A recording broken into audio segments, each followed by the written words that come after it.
A very pleasant good afternoon, ladies and gentlemen, and welcome to Oakleaf High School as we get ready for exciting NCCAA South Region Baseball, featuring our guests, the Bruins of Bob Jones University, and your home team, Trinity Baptist College Eagles.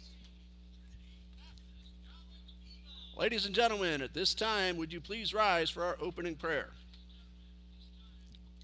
Lord Heavenly Father, as always, we thank you for allowing us to come out here on this beautiful afternoon. We ask you to protect all players on the field, keep everyone free from harm or injury, heal those who are already hurting. We continue to uplift our coach to you, Lord, and we pray for blessing on him as well. Father, thank you for the beautiful weather. Give the Bruins a safe trip home when they're done with these games here this weekend. In Jesus' name we pray. Amen.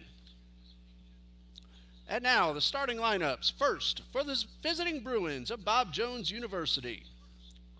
Leading off, in center field, number 3, Sam Gonzalez. Batting second in right field, number 42, Evan Johnson. Batting third, playing third base, number 10, Conley Burke. The cleanup hitter at first base, number 14, Caden Kennedy. Batting fifth, the pitcher and designated hitter, number 5, Mac Carroll. Batting sixth, behind the plate, number 19, Cody Kirkpatrick. Batting seventh, playing second base, number 24, Elijah Medrano. Batting eighth, at shortstop, number 1, Mannix Crawford. And batting ninth in left field, number 17, Kyle Prouse. And now the starting lineup for the Trinity Baptist College Eagles. Leading off at shortstop, number 8, Logan McGann.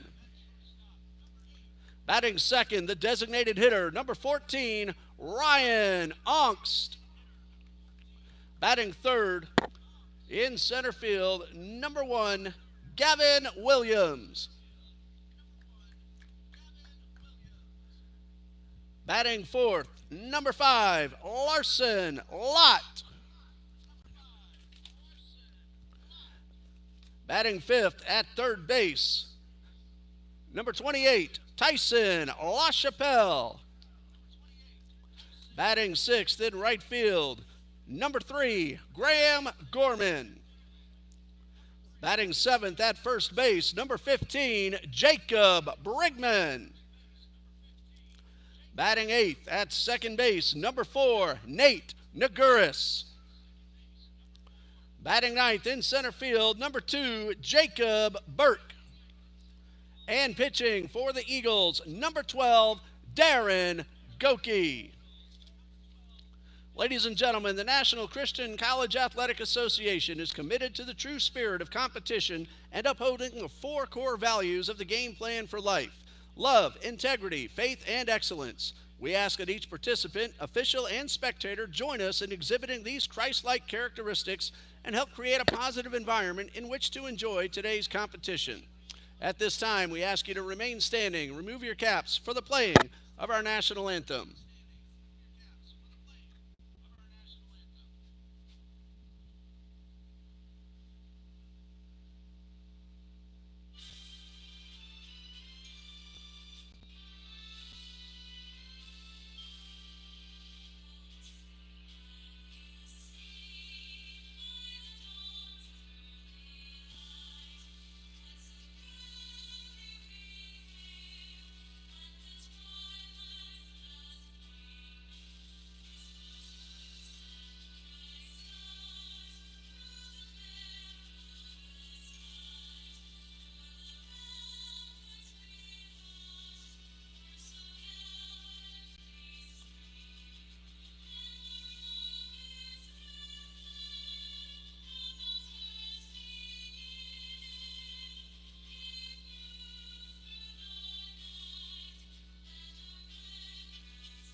It is South Region baseball time here at Oakleaf High School as the TBC Eagles are playing host to the rivaled Bruins from Bob Jones University. Hello again, everybody. I'm Ray Bureau, and we're ready for the home opener of sorts for the Eagles. They've played a couple of home games not on our home field, and that's the case again this afternoon and into the evening as Eagles Ball Yard is still under some construction. But we want to thank former TBC Eagles and Athletic High School coaches Matt Carter, Dan Richard, and John Shiver for allowing us to come here tonight, use their facilities as we did last time Bob Jones came to town to play baseball almost a year ago, back in 2024, near the end of the season. You're looking at Darren Goki Jr. on the mound for the TBC Eagles. No records so far. He's had a little bit of trouble. 4 innings pitched, 8 hits, 9 runs, all of them earned. And he is going to face the Bruins, who are 1-2 so far on the season. That one win was a walk-off. And the Bruins, 1-2 so far. They are led by head coach Kyle Morrison and assistant coach Jim Rollipaugh. They played Ohio Christian University. That walk-off win was game 1 of the February 1st doubleheader, a scheduled 7-inning game, but went 9 before the Bruins got that hit to win the ball game. They also played Ohio Christian on January 31st and game 2 on Saturday, February 1st. So 1 win, 2 losses so far for the South Region's Bruins, who took 2 out of 3 against TBC when they came down here last year and then knocked the Eagles out of the South Region tournament. So Bob Jones has won 3 out of the last 4. Darren Goki is ready with his first pitch, and the ball game is underway with a fastball that misses upstairs for ball 1. Eagles are 4-1 after losing the first game to Florida National. They swept a Saturday doubleheader as that one misses outside. 2 balls, no strikes. And then TBC went up to Payne College last weekend. Got themselves 2 more wins in a doubleheader, but the single game scheduled for Saturday was wiped out. Goki having trouble finding the strike zone to the first batter, Sam Gonzalez. Leadoff hitter for the Bruins. And that one is in the zone for a strike. For Gonzalez, if I'm seeing this right, his first at-bat of the season. 3 balls and a strike. Hits a ground ball towards second, and it's fielded cleanly by Naguris. And a nice play to get the out. And a good job by Darren Goki to come from behind in the count. And he gets the leadoff hitter. Brings up Evan Johnson, the Bruins right fielder.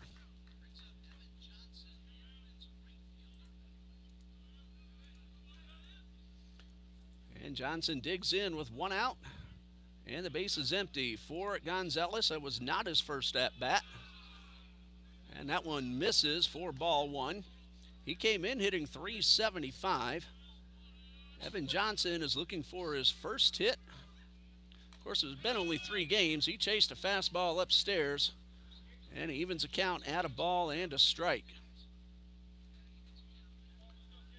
Goki wasting little time, now delivers a breaking ball, but broke a little too soon and dipped low. So 2 balls and a strike. And Goki winds and delivers. There's a fastball drilled down to left field line. That ball has a chance to get down, and it does. It's going up into the corner. And Johnson will pull up into second base with a 1-out double. Johnson got it out in front of the fastball and lined it down the line. Very much the same view we have on our home field on top of the third base dugout. And when we're back at Trinity Ball Yard, we do plan to have the online scoreboard that's just not available to bring around with us. So with a runner at second, 1 man out, Conley Burke will be the hitter. 1 for 2 so far on the season is Burke. Has an RBI opportunity. There's a line drive into left field. That should score the run. Johnson will round third. Burke has himself a single, and the Bruins are on the board first. Good, solid base hit right into center field. So the one-out double by Evan Johnson results in the first run of the ball game. So one out, runner at first, one run is in, and Caden Kennedy is at the plate. Kennedy so far 2 for 8 on the young season. One of those hits a double. Burke at first, and that one is low and inside. Burke has tried to steal one base so far. He was unsuccessful. We remember a number of these Bruins from last year's club. And Goki misses outside, and he's wondering where that pitch was. Now, we have a good view of high and low, but it's tough to tell inside and outside. Goki, the lefty, gets a great look at Burke leading off first, and gets the call at the top of the zone. 2 balls and a strike. And again, Goki wasting little time, even with runners on base. He is ready to get the sign and make the pitch. There's a lot of room down the right field line, as you're able to see. There's a drive well hit towards center. Jacob Burke 2 steps back, and he makes the catch. Ball hit very sharply, but lined right to Burke in center field. Gonzalez, Johnson, Burke, Kennedy, Carroll, Kirkpatrick, Madrano, Crawford, and Prouse, the starting 9 for the BJU Bruins. Here is the pitcher / DH, Mac Carroll. He's listed as both. In case he comes off the mound, he's still in the batting order. In case you're just joining us, Bob Jones got a run, an RBI single by Conley Burke.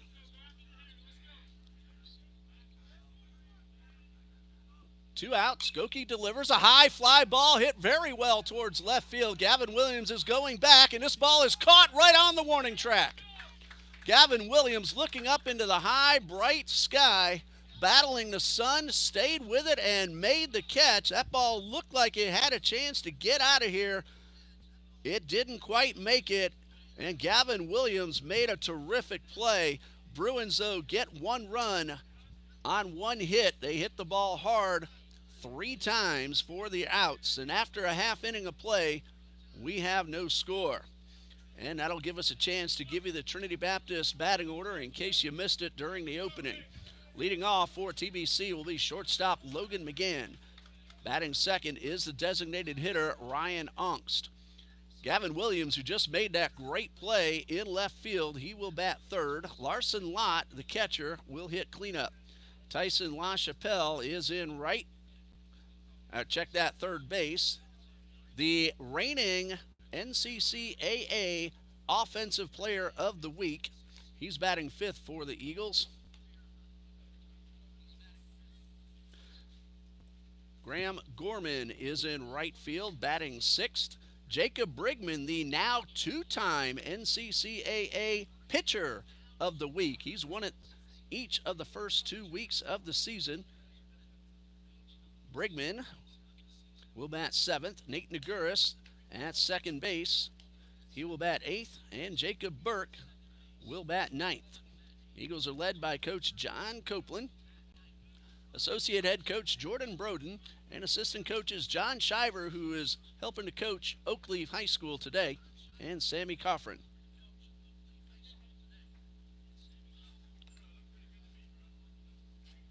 On the mound will be Mac Carroll. Give you his numbers in just a moment. Carroll, as a pitcher so far, he has started 1 time, 3 1/3 innings. He's allowed 2 hits, just 1 earned run. He has walked 3 and struck out 8.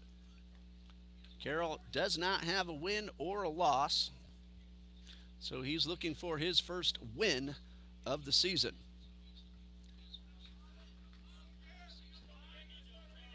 And around the outfield for the Bruins, Kyle Prouse is in left, Sam Gonzalez in center, Evan Johnson in right.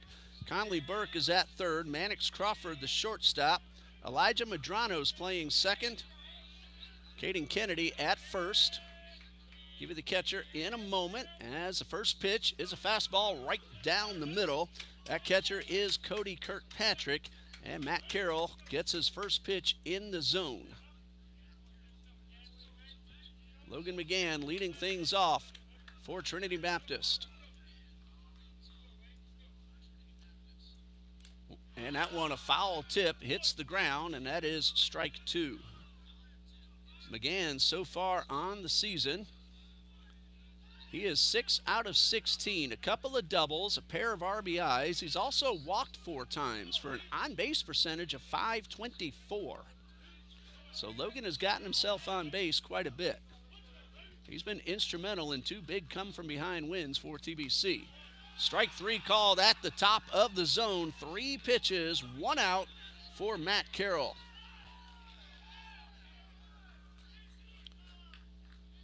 Again, didn't look like he agreed with the call, but that is out number 1. And it brings up Ryan Ongst.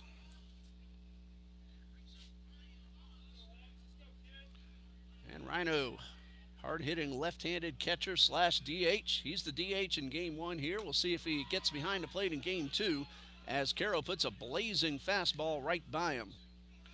Ongst so far, .429. He is 6 out of 14. He's driven in 4.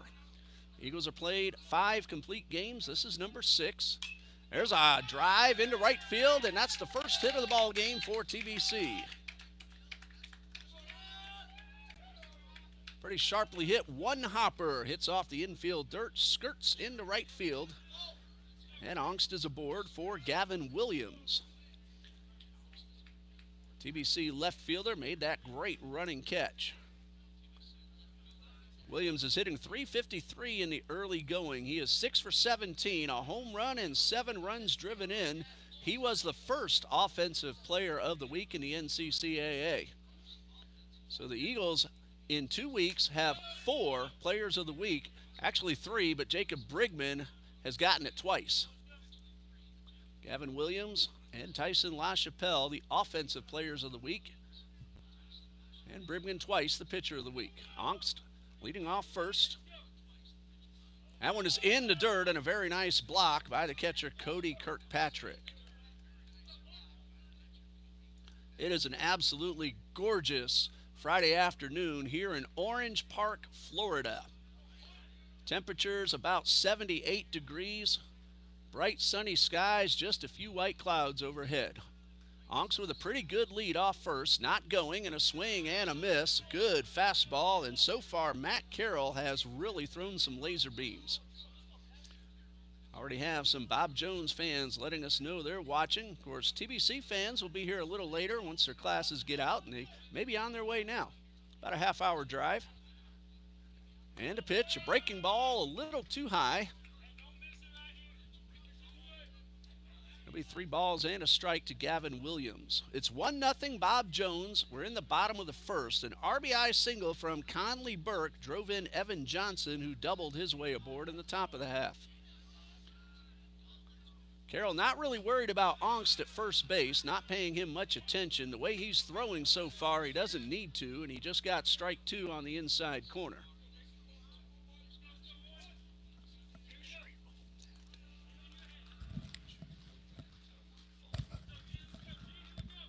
Counts full to Gavin Williams.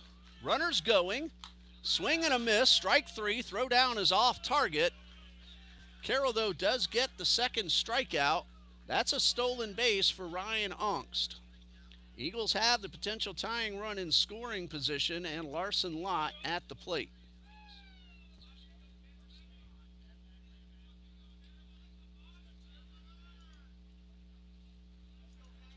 So an RBI opportunity for Larson Lott, who is hitting .667 so far.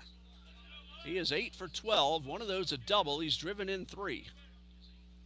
And he takes the first pitch low. It gets away, and Ongst will take off for third and get in there just ahead of the throw. Going to get another look at that to see whether to call that a pass ball or a wild pitch. Meanwhile, Lott has a chance to drive home the run. That's going to be a pass ball on the catcher. And a good slide piece in there for a strike. So Angst at third. He represents the potential tying run. It is 1-0 Bruins. Max Carroll trying to strand that runner at third. Another slider, but this one stayed upstairs. That is ball 2. So 2 balls and a strike.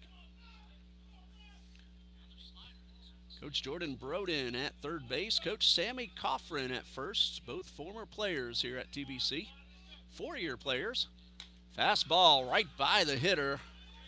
And Carroll once again reaching back and throwing some laser beams.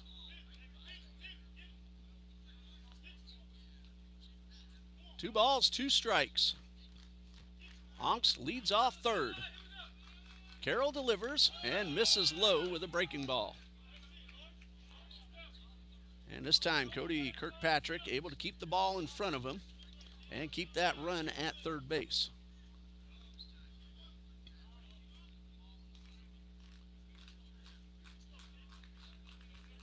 And here's Carroll ready. Payoff pitch, and Lott is able to get a piece of it and stay alive. 3 balls, 2 strikes, 2 outs. Eagles trying to get that tying run home in the bottom of the first.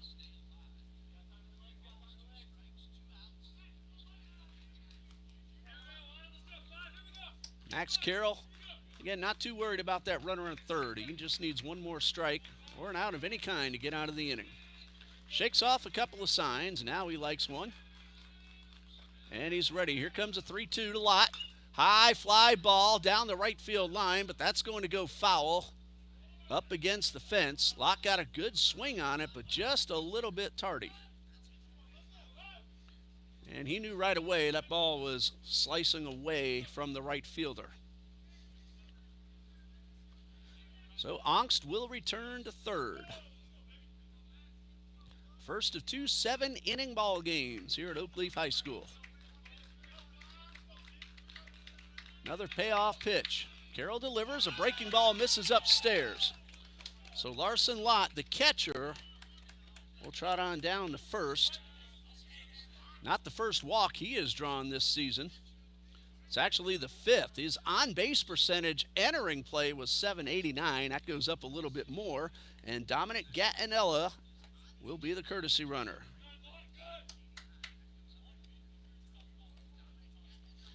So now the tying run is at third, a go-ahead run at first, and Tyson LaChapelle at the plate.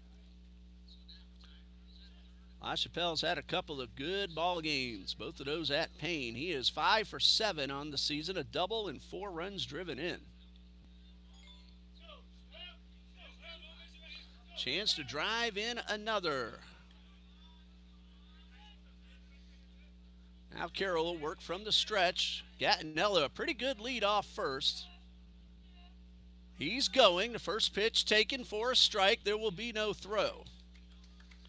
So Gattinella gets the steal. Pitch was a strike. So 0-1. LaChapelle taking that one all the way to give the runner a chance to get into scoring position. Base hit could bring in 2 and a good swing, but a little tardy, and it's fouled back. Carroll so far just 3 innings pitched, entering play today.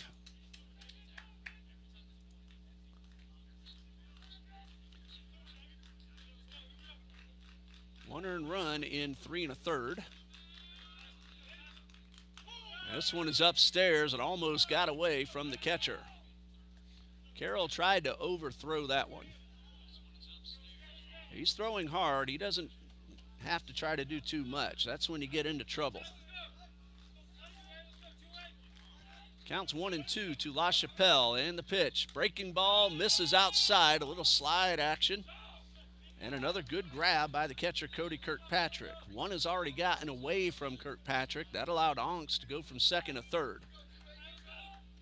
It's 2 balls, 2 strikes, 2 outs. Eagles trying to bring in 2. 1 to tie, 2 to take the lead. And that one bounces and gets away. Angst will scamper on in. And we're tied 1-1. For the moment, that run is unearned, pending on what happens next. So the pass ball allowed Onks to get to third. That one is a wild pitch, allowing him to score. Gattinella is now at third. We're tied 1-1. And LaChapelle looking now to put the Eagles out in front. The windup, the pitch is low. That is ball 4. A great at-bat by Tyson LaChapelle. He fell behind, worked the walk, and during that at-bat, a wild pitch allowed the tying run to score. Graham Gorman at the plate. He has 1 homer so far this season. Gorman overall is 4 for 15. He has driven in 4. He's also doubled once and walked 3 times. Good opportunity to put the Eagles out in front. First and third. LaChapelle not going. A big swing by Gorman and a foul tip into the mitt, and that ball held on. Got some TBC fans on their way to the ball game now. The LaChapelles are watching. The Ongst family is headed this way. Runners going. High pop-up on the infield. Should be caught. Carroll, the pitcher, will take it himself to retire the side. The Eagles get an unearned run. 1 hit, 2 men left. After 1, we're tied 1-1.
Top of the second, we're tied 1-1. Darren Goki Jr. on the mound for TBC. Each team, of course, scored 1 in the first. Cody Kirkpatrick, the catcher, takes a strike. And inning number 2 is now underway. Kirkpatrick has an on-base average so far of .453. He takes strike 2. He's 1 for 6, but he's drawn a few walks. And that one is a chopper toward the Eagles' dugout. Beautiful camera shot here. The only negative is if a ball comes up there's way, there's no protection for it, or for us. That net at home might not be pretty on the camera, but it has saved the camera a couple of times and saved the glass on the window. Kirkpatrick got a piece of it, fouled that one off. No balls, 2 strikes. Goki gets a sign and delivers. Fastball misses up and away. Tied at 1, top of the second. Bob Jones University Bruins, a basketball team, came from behind to win one here last week. And Goki could not get the ball to hit that outside corner on the breaking ball. Eagles basketball will finish the home portion of its schedule tomorrow afternoon. There are 3 games inside Trinity Gymnasium. And Goki delivers a 1-2. Fastball down low for ball 2. The JV team will play the Rep Center Academy at 12:30. And then both the women and the men will have senior day against Trinity College of Florida, 3 o'clock and 5 o'clock. And we will bring all 3 games to you here on TBC Eagles. As far as baseball goes, we plan to have live video, likely not an announcer tomorrow. That ball game is scheduled to begin at 11 a.m. right here at Oakleaf. Goki winds and delivers, and a pop foul, and this one is out of play. I'll be in the gym doing all those basketball games.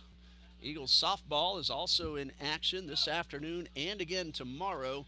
They played a good one at NCAA Division II Florida Memorial, but came up a couple runs short, 6-3.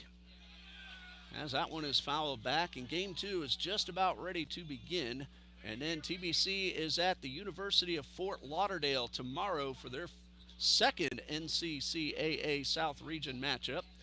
They played Fort Lauderdale last weekend one time. Doubleheader tomorrow. Goki delivers, and Kirkpatrick somehow got the bat on that high fastball. Bruins are getting some good swings at Goki. It's a full count. And they're causing Goki to throw some pitches, up to 27 already. Here comes a 3-2. Fastball drilled towards left field. This ball has a very good chance, and it is gone. Cody Kirkpatrick, a great at-bat. 2 strikes, fouled off some pitches, worked the count full, and then drilled a no-doubter to left field for the solo home run. That is his first of the season, and the first of the season for the Bob Jones University Bruins. So Bob Jones leads now 2-1, and the Bruins congratulating Kirkpatrick over in the dugout. Hello to Caitlin Unruh and Tyler Goldstein, the SIDs of Bob Jones University. Fastball taken upstairs, got the top of the zone for the strike. Gomez family liking what they just saw. Solo homer off the bat of Cody Kirkpatrick. That one is chopped foul over near the fence. For Kirkpatrick, his first run driven in on the season, and his first extra base hit. 2-strike pitch from Goki, misses down low.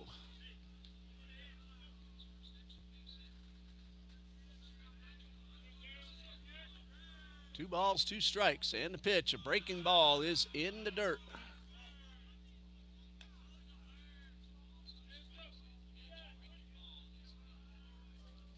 This is Elijah Medrano. He's 3 for 8 so far this season. He fouls this one back. He got another pretty good swing.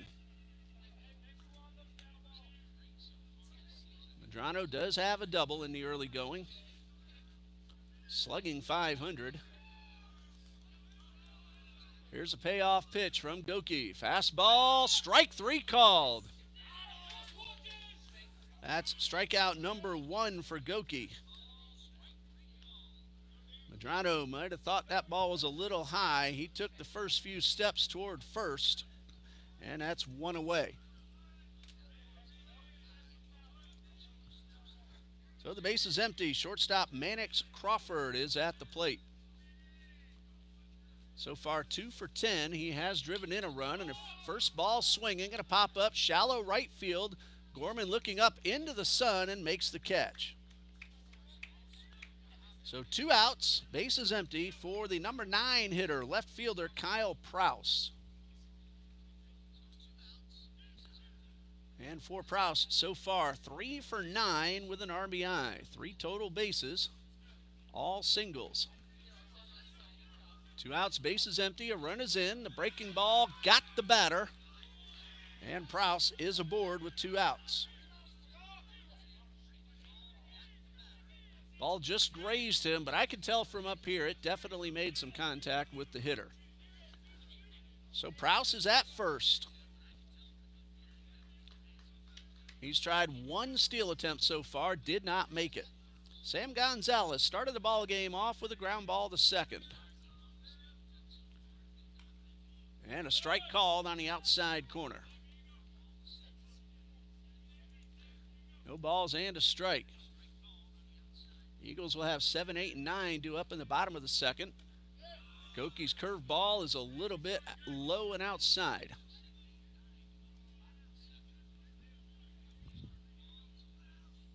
One ball, one strike. And Goki delivers a fastball that is chopped foul. Good fastball by Goki. Might be the hardest pitch he's thrown so far. Outfield pretty much straight away. Of course, with 2 outs, infield playing back. They have a forced play at second or the out at first. Goki delivers, and this one in the dirt and gets away from Lott. Now the question is, did it hit the batter? The umpire says it does. And so 2 consecutive hit batsmen. Gonzalez wanted to swing the bat, but he trots on down to first. 2 men on, 2 men out. And it brings up Evan Johnson, who doubled and scored in the first. He looped one pretty deep down the left field line, stayed in fair territory, and came in on the base hit from Burke, who was on deck. Timeout. Coach Broden heads out to the mound. That'll give us a chance to check on some of the upcoming ball games. After this 3-game series, Bob Jones is home against Montreat College on Tuesday with 4 p.m. single game, 9 innings. And they're playing that in Greenville against Montreat. Saturday, February 22nd, a doubleheader at Guilford College in Greensboro, North Carolina. And then the Bruins will visit Truett-McConnell University for 1 on the 25th. And then a 3-game series at Covenant College in Lookout Mountain, Georgia on February 28th and March 1st. For TBC, after this weekend's 3-game series, they're going to participate in the 4-team NCCAA Division II Invitational. First time we've had that. That's over in Arlington, Texas. They'll be playing Arlington Baptist next Friday afternoon at 5 p.m. Goki delivers his first pitch breaking ball low and inside. If you want to watch those games, Eagles fans, go to our schedule page. I put the video links in there. It is a fee to watch each game, however. There's a line drive into center. Might score a run. Williams comes up, or Burke rather, firing. He hesitated a little bit, and just enough to allow Kyle Prouse to round third and score. If Burke comes up a little more cleanly, he has a chance to at least keep that runner at third. 2 successive hit batsmen results in an RBI single for Evan Johnson. And it brings up Conley Burke, who has already driven in a run. It's now 3-1 Bruins, and the first pitch misses. And Goki's had a little trouble getting ahead of the hitters. 2 on, 2 out. Goki delivers. And his breaking ball is breaking sharply, but maybe a little too sharply. It's definitely breaking too soon. 2 balls, no strikes, and a pitch, and a fastball at the top of the zone. Eagles fans are now making their way into the ballpark. And Goki delivers another fastball. Misses upstairs. I cannot see the Eagles bullpen. That is to our left and behind us. Goki delivers and misses high, and that is ball 4. The bases are loaded, and all this has happened with 2 out. A solo homer by Cody Kirkpatrick started the inning. 2 hit batsmen, the base hit. That's going to put Gonzalez at third, Johnson at second.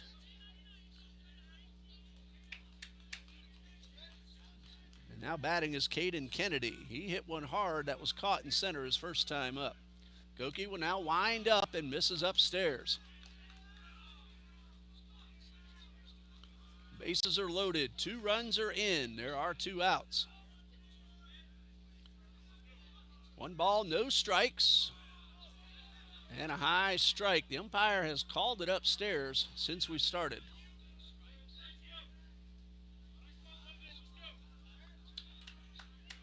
Counts 1-1, and Goki winds and delivers. Big rip and a foul back. Kennedy pulled his head a little bit. He was trying to score 4 on that swing.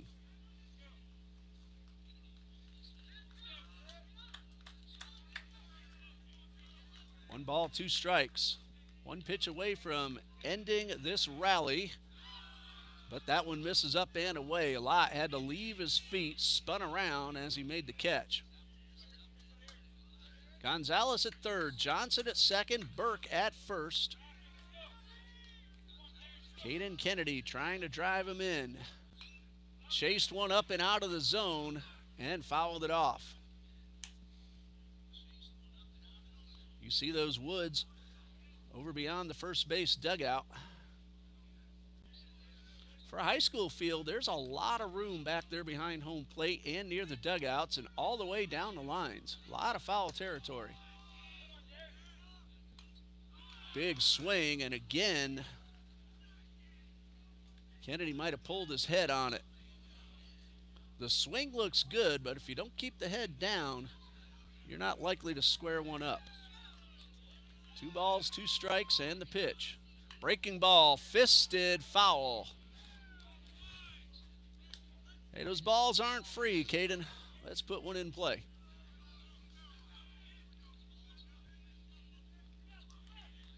Want to get it done before going full and giving those runners a head start. Goki from the windup and delivers.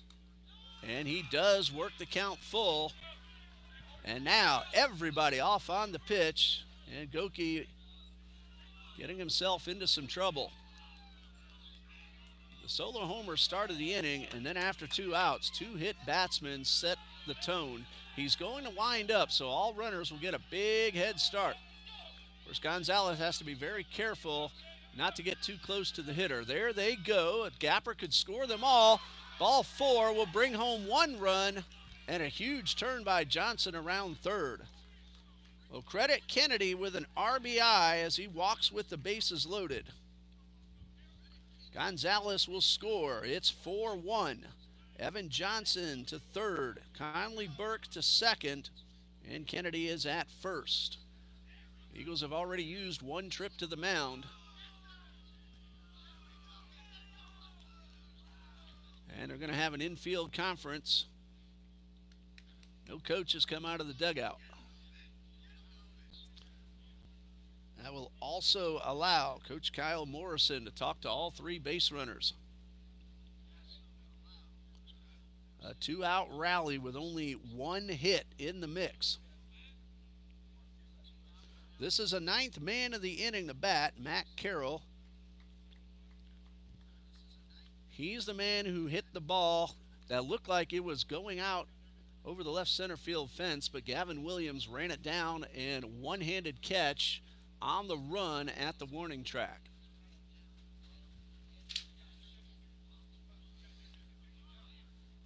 And the bases are loaded for Carroll.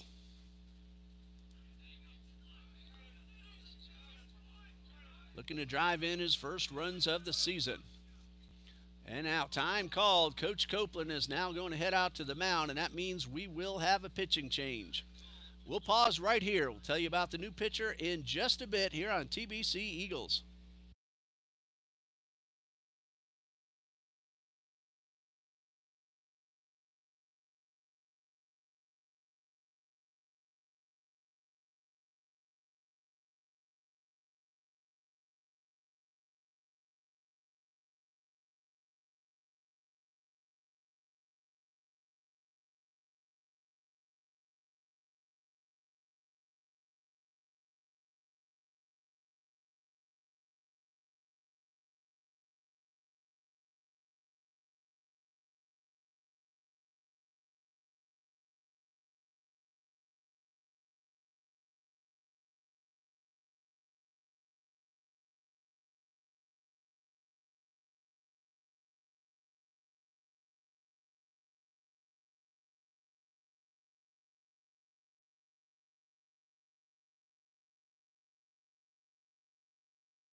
The new pitcher for Trinity Baptist is a sophomore from Dade City, Florida, Andrew Moeller, his second season here at TBC, a product of Pasco High School. He inherits the bases loaded with 2 outs. So far on the season, Moeller 4 2/3 innings pitched. This is his 3rd appearance. He has started 1, no wins, 1 loss. In those 4 2/3, he's allowed 6 earned runs, 10 total, 8 hits. He has walked 4 and struck out 2. Darren Goki, 1 2/3, 4 runs, all earned, and he is responsible for the 3 Bruins on base, 4 hits. He walked 1, but he hit 2 and allowed a home run. And so Moeller needs to get 1 man out, and that 1 man is Mac Carroll. Nothing out of 1, but he hit the ball extremely well his first time up. The bases are loaded. There are 2 outs. The Eagles will play for whatever base they can get the out. And Moeller will go from the stretch. Johnson at third, and Moeller is ready. The first pitch, and a slider in there for a strike. Evan Johnson is at third. Conley Burke is at second, and Caden Kennedy is at first.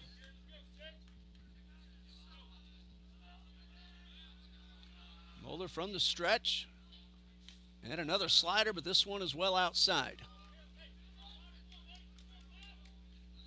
9th man to bat, so the Bruins have batted around. Carroll has a whole lot of room down the right field line. And that one got the top of the zone, and that ball's been called since we started, so that is strike 2. Hitters need to make that adjustment, both teams. A ball and 2 strikes. Moeller trying to end this rally that started with 2 outs. Got him swinging, and that'll do it. However, for the Bruins, 3 runs. The solo homer started it, and there were 2 hits in the inning, 3 men left. We go to the bottom of the second. Eagles will come to bat trailing 4-1.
Bottom of the second, Eagles will play from behind in each of the first 3 doubleheaders now. That's been the story. 2 weeks ago and 1 week ago, they were able to come back and win both of those ball games. Now they'll have to try to do it again, and Jacob Brigman will start things off. He's a number 7 hitter. He's followed by Nate Naguris and Jacob Burke, facing Matt Carroll, who allowed an unearned run in the first, just 1 hit. And Brigman will start things off for TBC. First pitch is in there for a strike. Well, Brigman, the pitcher of the week twice at the plate, so far 2 for 9 with an RBI. He's also walked a couple of times. And he takes this one down low.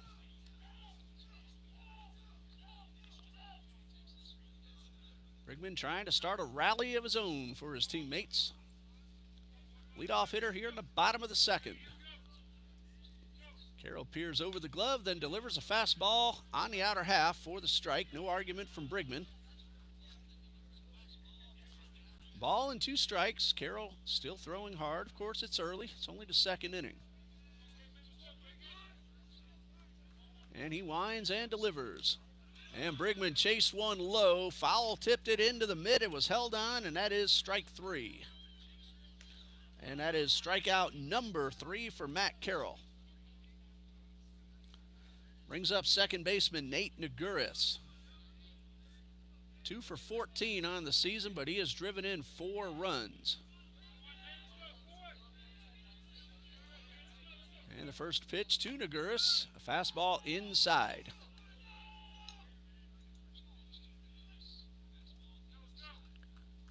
One ball, no strikes. Carroll's gotten ahead of most of the Eagles hitters so far. That ball's hit pretty hard and takes a funny hop into right field for a base hit. Madrano was ready to make the play on the slide. The ball bounced over his glove. So just like in the first inning, the Eagles get a 1-out single to right. And let's see if they can cash this one in like they did the first time. Jacob Burke, the number 9 hitter at the plate. So far, 231, 3 for 13 with an RBI. Naguris has not tried to steal a base yet. He has a pretty good lead. Carroll hasn't thrown over to first at all so far. And the first pitch fastball at the top of the zone. And that is strike 1. Naguris runs pretty well. Eagles do have a lot of speed on the roster.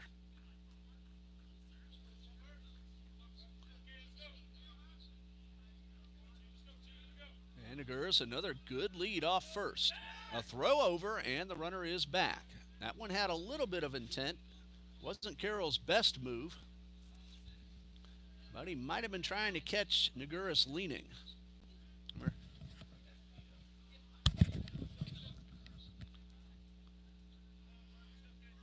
Runner's going this time. The ball is in the dirt. No throw and a stolen base for Nate Naguris.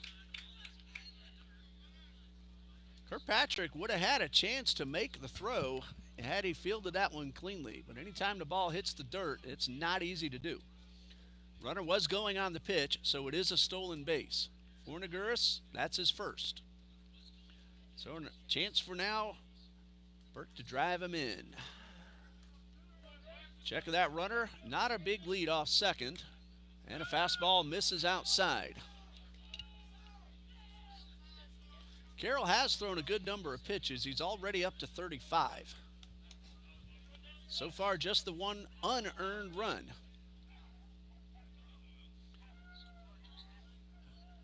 And the pitch to Burke, swing and a miss. He was very late on the fastball, and he knows it. Again, these hitters, by now, they should know that that ball's going to get called at the top of the zone. 2 balls, 2 strikes. Pitchers should know that too. High pop up, had the hitter well out in front, down the left field line, and the catch made. Prouse on the run, and there are 2 away. Kyle Prouse watching that ball all the way into his glove, exactly the way he's supposed to do it. It's a high sky and bright sunshine. A little tough to see the ball, but so far the outfielders have done a good job on both sides. Here's Logan McGann, who was called out on strikes to start the ball game for the Eagles. Runner in scoring position, 2 out. Carroll checks that runner and delivers and gets the bottom of the zone. Looked a little low from up here. And McGann unhappy with the call, but it is strike 1.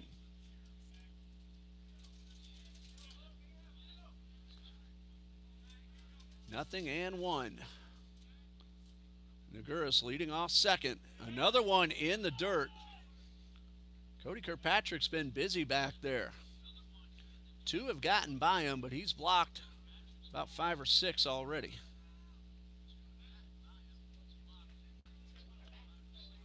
Ball and a strike.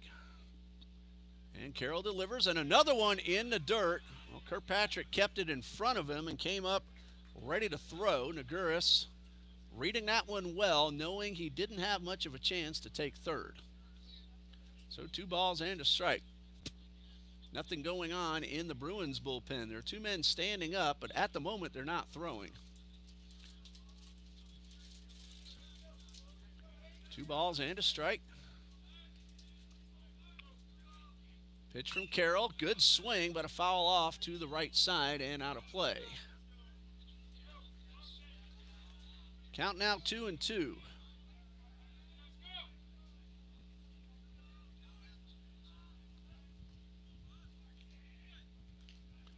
Carroll takes a long look in, 1 pitch away from keeping the Eagles off the board in the second. Not too worried about that runner. Quick check. This one in the dirt once again, and Kirkpatrick, another fine stop. Getting in front of it, leaning forward, letting the ball hit his chest protector. And young catchers who may be watching, that's the way to do it. Lean forward, let the ball hit your chest protector and bounce right in front of you. Don't try to backhand those wild pitches. Here's a 2-2. And that one is upstairs. Actually, that's ball 4. My mistake. And the Eagles have 2 men aboard with 2 out. So McGann heads down to first. Second walk issued by Matt Carroll. And it brings up Ryan Onks, who singled and scored in the first. Got the base hit into right, stole second, went to third on a pass ball, and scored on a wild pitch. Now a chance to drive in 1. A gapper could score 2. McGann runs well, and there are 2 outs. He doesn't have to wait to see if the ball will be caught. And Onks, looking fastball, didn't like the off-speed pitch, so he let it go for a strike.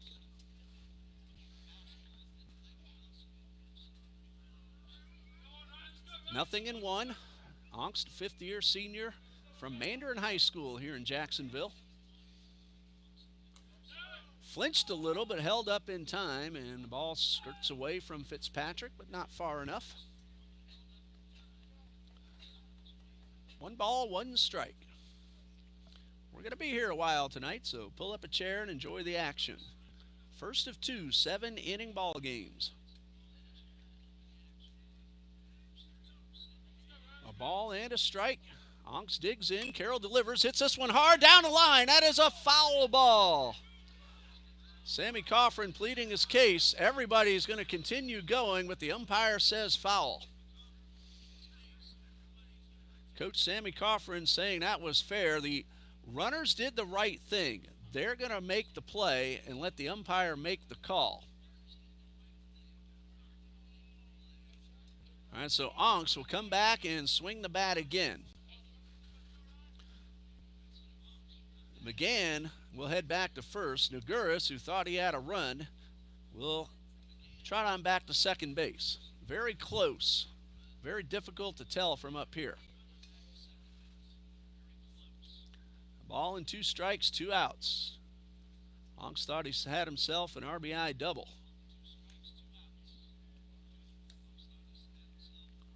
And nice job by Carroll staying warm while Coach Copeland comes out to ask where that ball was. It's not too hard to stay warm today. We're near 80 degrees. A little bit later in the evening, though, as it cools down, we'll probably get into the low 70s or 60s. A ball and 2 strikes. Carroll this time steps off. And now Carroll is ready. Shakes off one, likes the next one. Here's the 1-2. And that fastball misses outside.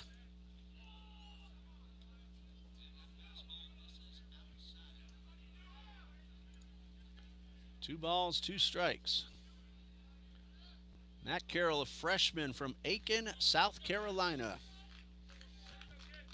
And the pitch. This one is outside, and the count is full.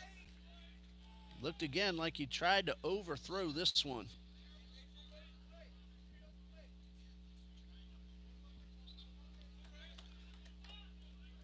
Carroll's majoring in business administration. Right now, he's trying to administer the business of getting out of the inning without any runs. That is ball 4 to load the bases, and the Eagles have the tying runs aboard. Gavin Williams will step to the plate. That's 2 consecutive walks issued by Carroll. McGann to second, Naguris to third, Ongstadt first. And now, one in the gap could possibly tie the game. Gavin Williams went down swinging his first time up.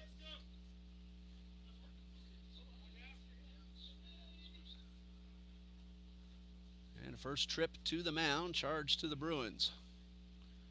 Hey, we're not too far away from spring training. Pitchers and catchers, depending on what team they are, will all begin over the next few days.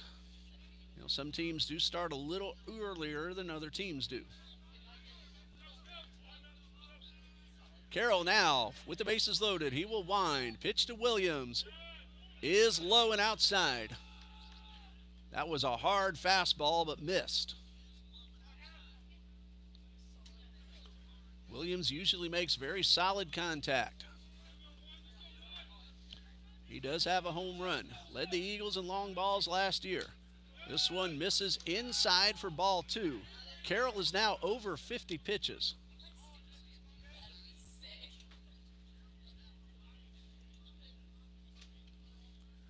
Two balls, no strikes. Williams now ready to look for one to his own liking. A lot of room in the gap in right center. Here's a 2-0. It's in the dirt. Good eye at the plate. Another one like that brings home a run. Hello to the Highsmiths joining us here on a live feed. Again, we will most likely have video tomorrow. That's not a 100% guarantee, but most likely, even with video, no announcer.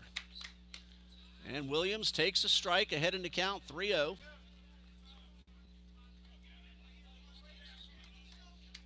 If strike 2 does happen, not the worst thing because all runners will get the head start. Here's a 3-1 Williams, a big rip, and he just missed, putting the Eagles ahead with a granny. He'd love to have that pitch again. And now, one strike away is Carroll from getting out of the inning. Runners go, a chopper. That's going to be to short. A throw to first in time. Side retired. Crawford played it perfectly and got a good throw across the diamond to end the threat. The Eagles load the bases with 2 outs but do not score. And after 2, it is 4-1 Bruins.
Six, 7, and 8 due up for Bob Jones in the top of the third with the Bruins leading 4-1. The Eagles had an opportunity, loaded the bases with 2 outs, but a chopper to short and a strong throw by Crawford ended the inning.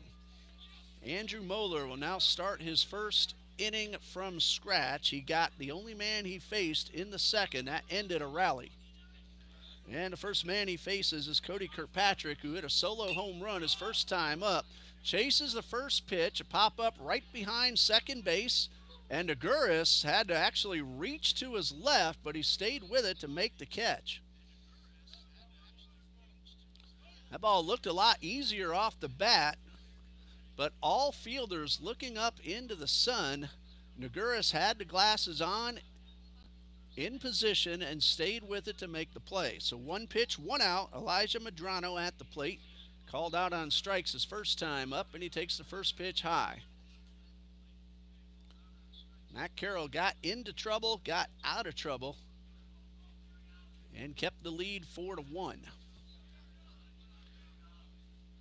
Moeller's gotten the first two men he has faced, and that one misses low and outside. 1 ball, 1 strike.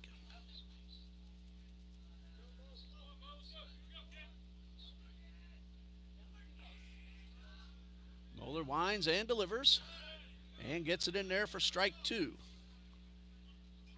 Counts even at 2-2. I missed one of the balls.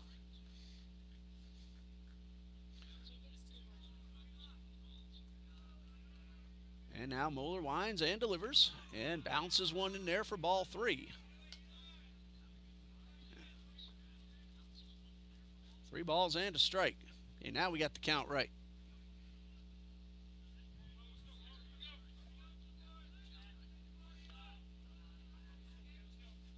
And Moeller delivers a 3-1 breaking ball and in there for strike 2. Good pitch and good take by Medrano. Ahead in the count. You don't have to swing at anything in the zone. If it's not the pitch you want, let it go. You still have another one. 3 balls, 2 strikes. Moeller delivers a payoff. Another breaking ball misses low and outside. And that's the first man that Moeller has allowed to reach.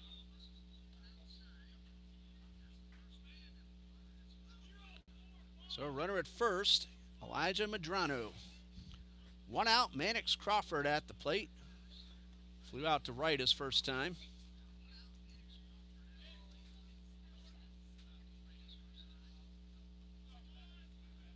And Medrano leads off. He's 2 for 2 in steal attempts. And the first pitch is low and outside.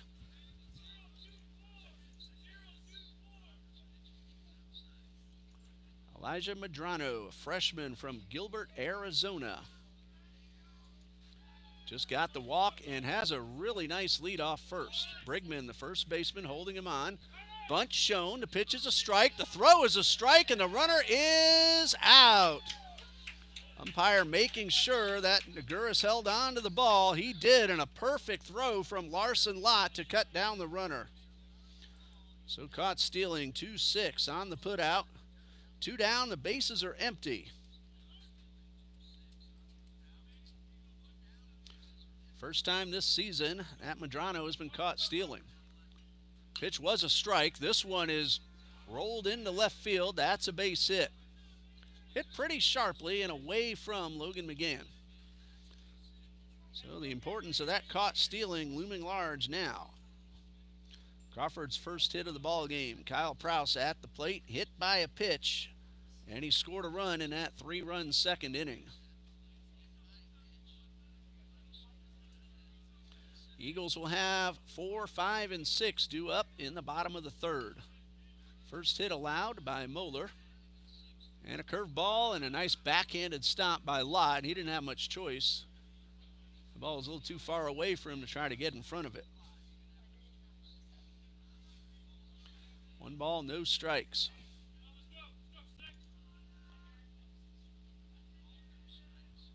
And Moeller checks that runner at first. Breaking ball, strike called.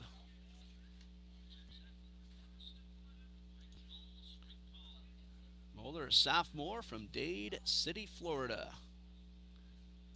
He does some pitching, but he'll play pretty much anywhere on the diamond. Ball and a strike, and a chopper towards first. That's a fair ball. Brigman makes the catch falling down, tags the bag, and that retires the side. 3 unassisted. Jacob Brigman, a little acrobatic action, but he got the out. A walk, a base hit, a caught stealing. No runs for the Bruins. Bottom of the third coming up. Bob Jones 4, TBC 1.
It's the bottom of the third, and the Eagles will have 4, 5, and 6 due up. Larson Lott, Tyson LaChapelle, and Graham Gorman facing Mac Carroll. 2 innings, 1 unearned run, 2 hits, but he has walked 4 men. He's thrown a lot of pitches. He's in the mid-50s. He has also struck out 3. He's got a couple of really nice defensive plays behind him, and the only run to score so far happened on a wild pitch. So Lott at the plate, he walked, and his courtesy runner, Dominic Gattinella, stole the base in the first. Lott, the catcher, made a perfect throw to cut down a runner trying to steal a half inning ago. Carroll's first pitch, a fastball on the inside corner. Lott disagrees, but it's strike 1. No balls and a strike. Mac Carroll with the pitch. And that one right on the inner half. That is strike 2. Freshman from Aiken, South Carolina delivers and drops one in the dirt. Still ahead of the hitter, 1-2. Ball and 2 strikes. Eagles 4-1 opening play today. Bruins 1-2. This is South Region competition here at Oakleaf High School. And the pitch in the dirt. That one just slipped out of Carroll's fingers. And it's 2-2.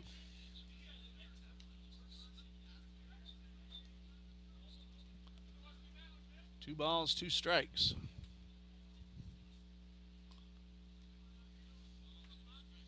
Long look by Carroll. Peering over the glove a la Andy Pettit. Now the pitch is in the dirt. That's ball 3. That was pitch number 60 for Matt Carroll. We're in the 3rd inning. And there's a Bruin reliever now starting to toss in the bullpen. I can see their bullpen. I cannot see TBC's, just like at the home field. There's a chopper towards third, a nifty play, and a throw to first from Conley Burke is in time. So 1 out. And Conley Burke with a good strong throw across the diamond. Brings up third baseman Tyson LaChapelle. No official at bat, drew a walk in the first. Eagles loaded the bases in the second, but did not score. Now 1 out, base is empty. And LaChapelle takes the first pitch a little bit low. Trying to see who that Bruin reliever is in the bullpen. It is Noah Weaver, a senior from Suffolk, Virginia. And a pitch. And that one is inside.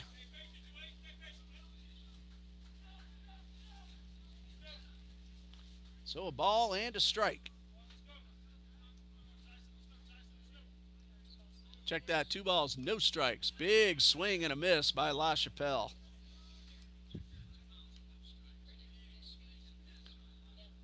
remember Noah Weaver came into a ball game last year, a game that TBC eventually won, but the soft tossing left-hander fooled the hitters he faced.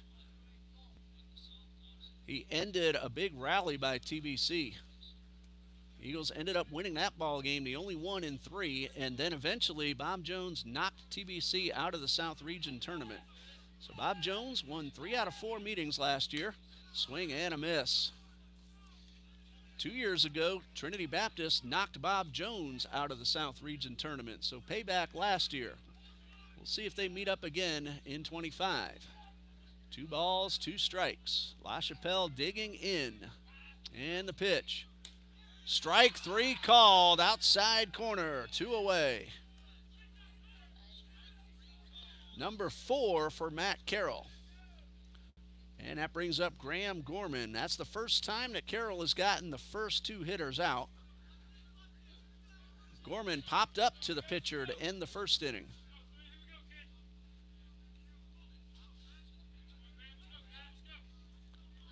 First pitch from Carroll, fastball right down the middle.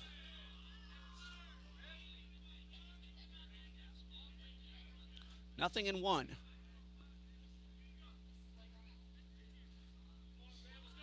Carroll winds and delivers, and that one is in the dirt.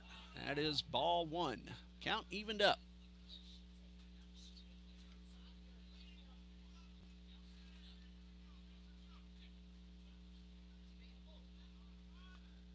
A ball and a strike. And the pitch. And strike 2 at the top of the zone. Again, the hitters need to be ready for it. The gentleman behind the plate has been very consistent. He's called it that way all game for both sides.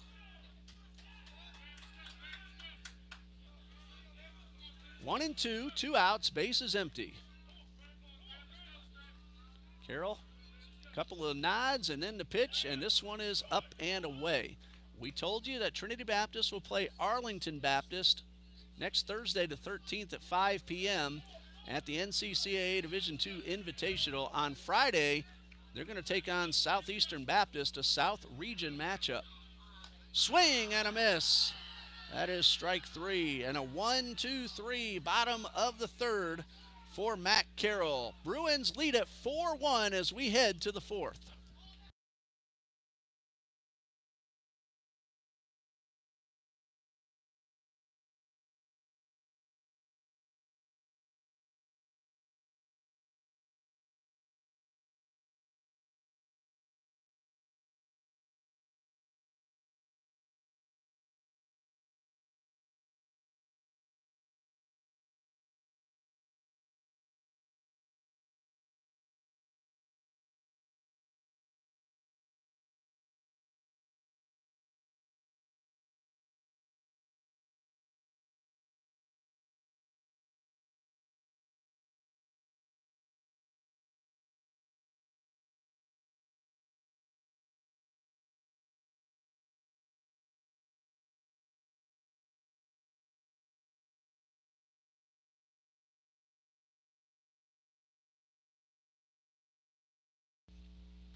After 3, 4-1 Bruins. They got 1 in the first. TBC tied it up in the bottom half. And then Bob Jones got 3 in the second. A solo homer from Cody Kirkpatrick. A couple of hit batsmen afterward. Both ended up scoring. First run of the ball game driven in by Conley Burke. RBI single to drive in Evan Johnson. Ryan Ongst singled in the first for TBC. Then got a steal, a pass ball, and a wild pitch to score the so far lone run for Trinity Baptist. Top of the order due up in the 4th. Sam Gonzalez, Evan Johnson, Conley Burke. Andrew Moeller, 1 1/3 so far. No runs, 1 hit, 1 walk. He came in with 2 outs in the second after 3 runs scored. Got a strikeout. Only 1 so far. And now he'll face the top of the order, Sam Gonzalez, for the first time. And Gonzalez, nothing out of 1, hit by a pitch and scored a run in the second. No changes for TBC. Moeller's first pitch is a slider that goes down low.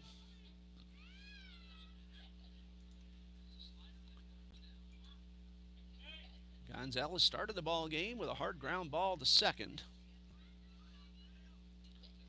Curve ball just off the inside corner. Sam Gonzalez, a junior from Antioch, California.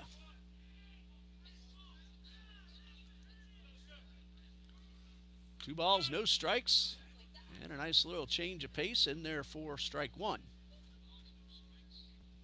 Moeller has some pretty good movement on his pitches, whether he's throwing a fastball or an off speed. It's 2-1. There's a chopper fair down the left field line over the head of LaChapelle. Gonzalez around first, on his way to second. He'll get there with a double.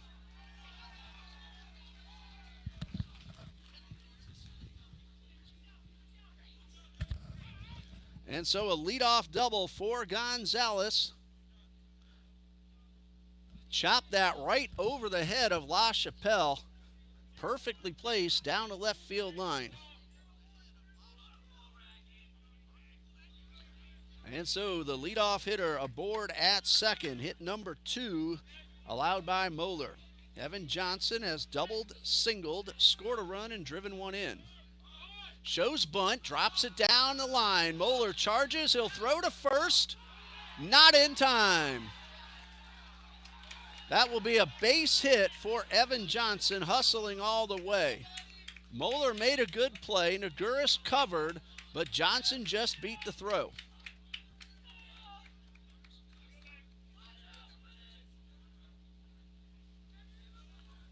The high chopper, Moeller had to wait for the ball to come down. That allowed Johnson to get into first base.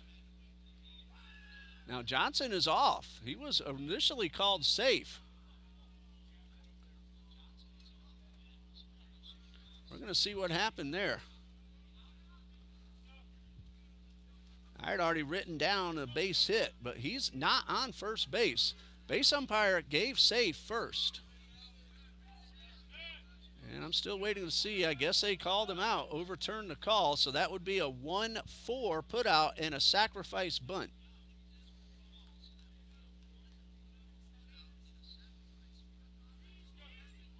Big lead off second. McGann's tried to sneak in behind Gonzalez, and now the pitch is in the dirt. Honestly, I was writing down the play. I never saw the home plate umpire overturn the call. The base umpire gave the safe sign.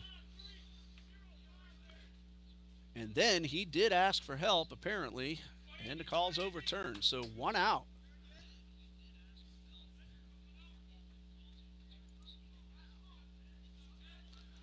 Gonzalez leads off second. Throw it back there.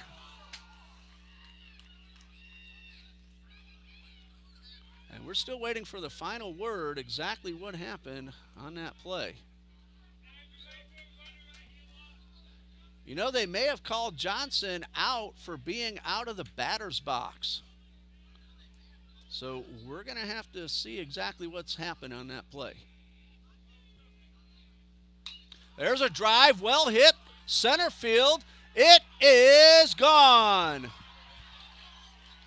Conley Burke, 2-run homer. Gonzalez scores ahead of him, and the Bruins lead now 6-1.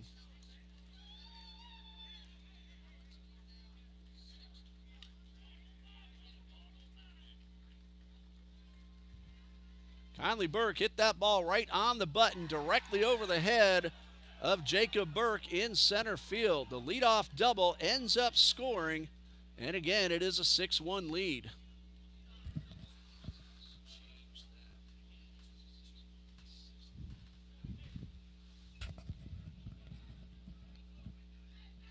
So the bases are empty. First runs allowed by Moeller, and he gets the first pitch in there for a strike to Caden Kennedy, who has lined out and walked. Well, that big call on the bunt attempt looms large. That took a run off the board, you know, assuming the home run still would have followed. That one is fouled off down the right side.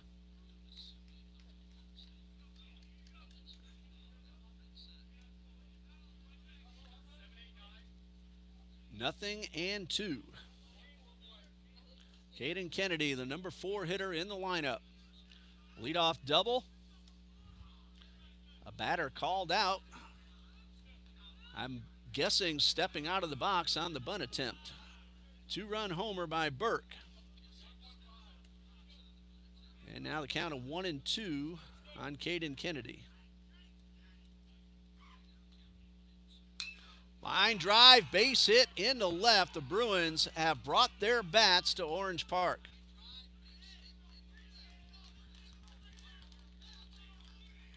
Hit number 4 allowed by Moeller. And the pitcher Matt Carroll at the plate. He has flied to left and struck out.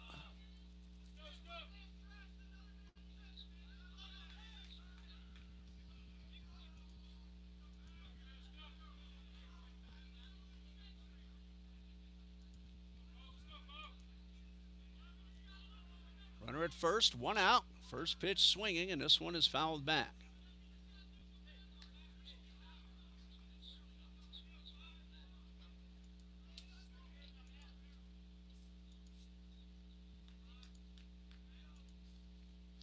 No balls and a strike. Moeller delivers and misses upstairs.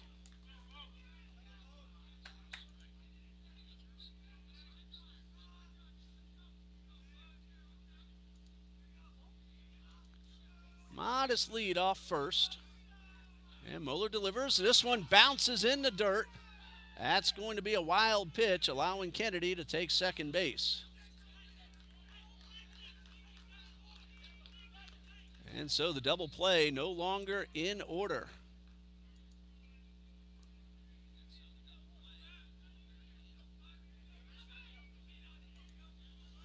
Two balls and a strike, 1 out. Runner at second, 2 runs are in, and the pitch from Moeller. High pop up near the dugout and out of play.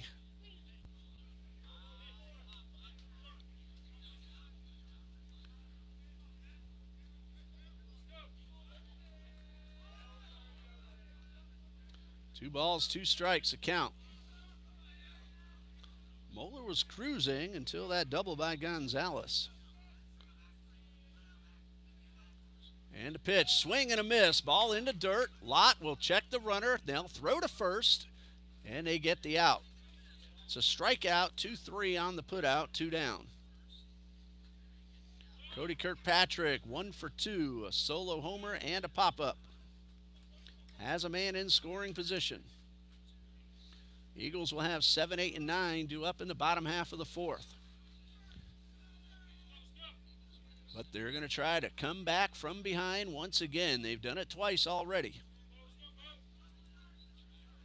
Moeller checks that runner and delivers. This one into dirt, blocked by Lott. Runner holds at second, 2 outs.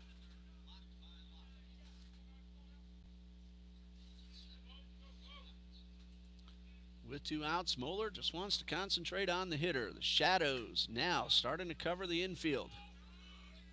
1 ball, no strikes, and a hot shot towards third. LaChapelle will throw to first, and that retires a side. 2 runs on 3 hits, a 2-run homer from Conley Burke. Bottom of the 4th coming up with Bob Jones leading 6-1.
Bottom of the fourth coming up, and hitters 7, 8, and 9 are due up for the Eagles. Jacob Brigman, Nate Naguris, and Jacob Burke.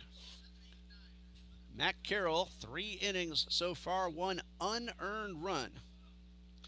He's allowed just a couple of hits. He has walked 4 and struck out 4. He's thrown a good number of pitches, but he's made some good pitches when necessary, and the defense has been very solid behind him. Jacob Brigman leads things off, called out on strikes his first time up. Grounds one pretty sharply towards second, but a routine play in time. Medrano with the easy flip to first for the out. 1 pitch, 1 out. Brings up Nate Naguris, who singled in the second, stole a base, ended up at third. That's when the Eagles loaded him up but did not score. Carroll has thrown 72 pitches in 3 1/3, but he's been very effective. He's had a few bounce in the dirt, but the catcher, Kirkpatrick, has done a nice job blocking most of them. That first pitch.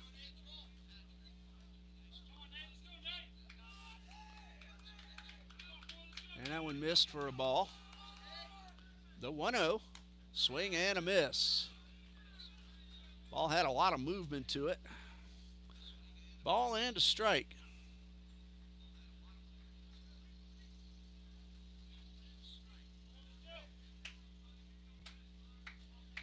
One ball, 1 strike.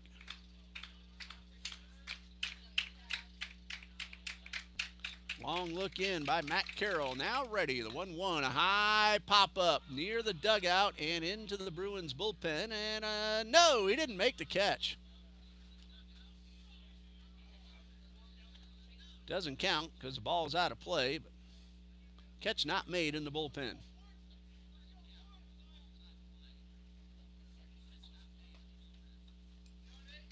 Ball and 2 strikes to Nate Naguris. Came in hitting 143, 2 for 14, 1 for 1 so far. And a pitch. Line drive down the right field line, but slicing foul. Naguris would have had at least 2 bases had that ball stayed fair. Counts now 1-2.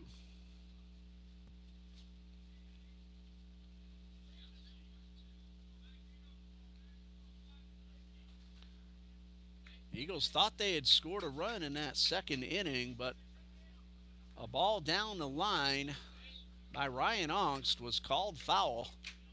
And he came back. He ended up drawing the walk, but then Carroll induced a ground ball to get out of the inning. Shakes off a couple of signs, gets one he likes, winds and delivers a 1-2. And a chopper towards third, right at Conley Burke. High throw, and it will get the out at first. Caden Kennedy had to leave his feet, but he came down in front of the bag and was able to recover and get the out. So just a simple 5-3.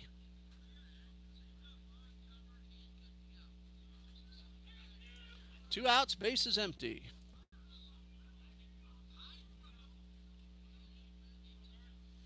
And Jacob Burke at the plate. Fly ball to left his first time up. And a pitch. There's a slow roller to the left side and foul. Burke lunging for that first pitch off speeder. He blooped one down to left field line his first time up, and Kyle Prouse made a very nice running catch, coming almost straight in toward the line. 1 strike pitch is in the dirt. Next pitch will be number 80 for Carroll.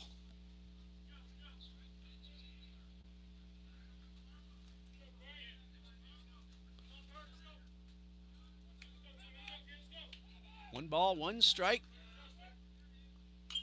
There's a chopper towards third. Burke will charge. Flip to first in time. Another 1-2-3 inning. Second in a row for Matt Carroll. Eagles go down in order, and after 4, Bob Jones 6, Trinity Baptist 1.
Top of the fifth, Bruins lead 6-1, and they will have Elijah Medrano, Mannix Crawford, and Kyle Prouse due to lead off. That's 7, 8, and 9 in the batting order.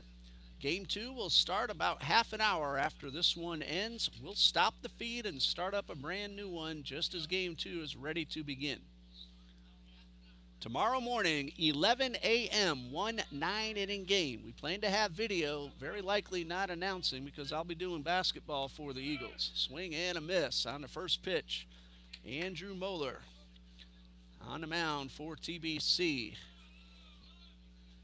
Got touched up for a 2-run homer in the last inning. That one misses down low. 2 1/3 innings for Moeller. Couple of runs, both earned. And a check swing, and Medrano went a little too far. Moeller's allowed 4 hits. He has walked 1. He has struck out 2. Make that 3 as that one gets the top of the zone. And Moeller gets the leadoff man in the 5th. Brings up Mannix Crawford, who is 1 for 2, a base hit his last time up.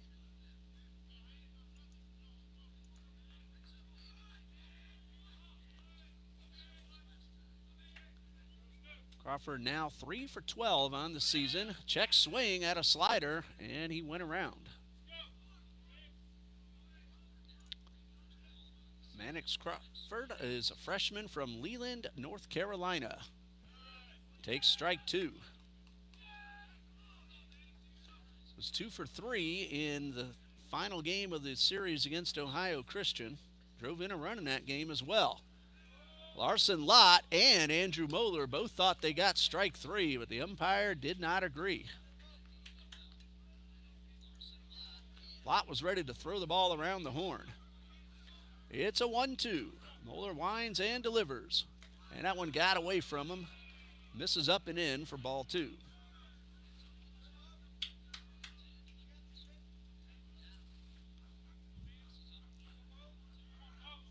2 balls, 2 strikes. Moeller ready, and the pitch. And that one is in the dirt for ball 3. He thought he had strike 3 a moment ago and has missed with 2 more.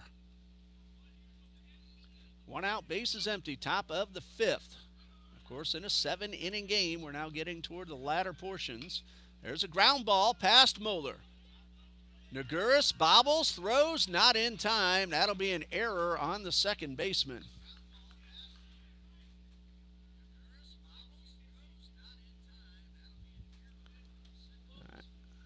Naguris fields that cleanly. He still has a chance at the out. Moeller may have tipped the ball with his glove, and that makes it a little bit more difficult of a play. Brings up Kyle Prouse, hit by a pitch and scored a run in the second. Grounded to third in the third, or rather grounded to first. Moeller to throw to first and the runner back in time.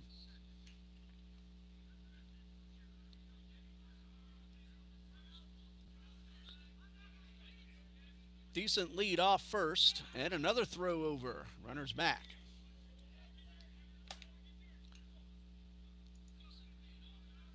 And Crawford, in case you're wondering, has tried once, didn't make it. That's a decent lead once again. And the pitch is a strike on the inner half.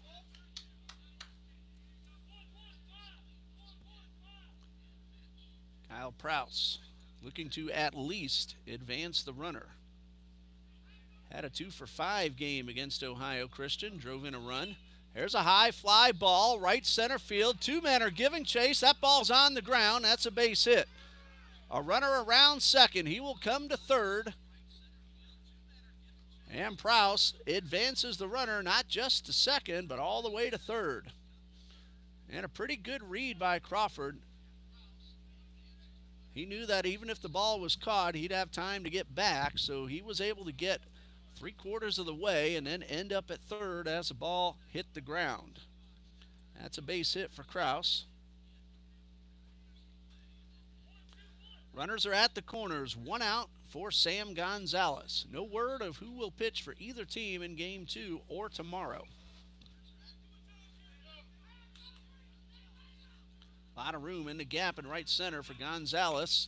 Tries to go that way, gets it on the ground. A run will score. To throw to first is in time. The run is unearned, but it is an RBI for Sam Gonzalez. Also on the play, Prouse goes to second. Crawford scores run number 7 for the Bruins. There are 2 outs, and Evan Johnson at the plate. He's had a really nice day. A double, a single, a run scored, and a run driven in. 2 for 3, and he takes the first pitch for a strike.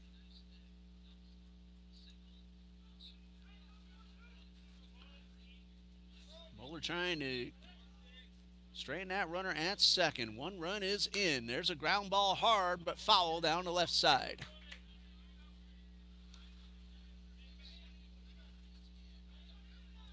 Johnson doubled in the first and scored on Burke's RBI single. Burke now has 3 runs driven in.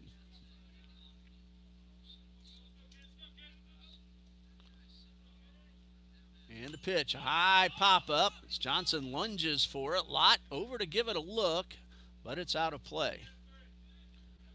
And for Conley Burke, 3 runs driven in. Those are his first of the season. 2 of those came on a home run.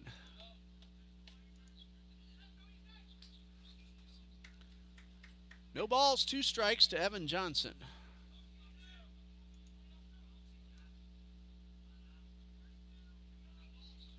And a pitch, and that one is up behind the hitter. That double in the first was Johnson's first hit of the season, but ended up very productive. A ball and 2 strikes. And that one hits the batter. No, they're going to say he swung the bat, and that is strike 3. The ball hit Johnson, but the umpire says that was a swing.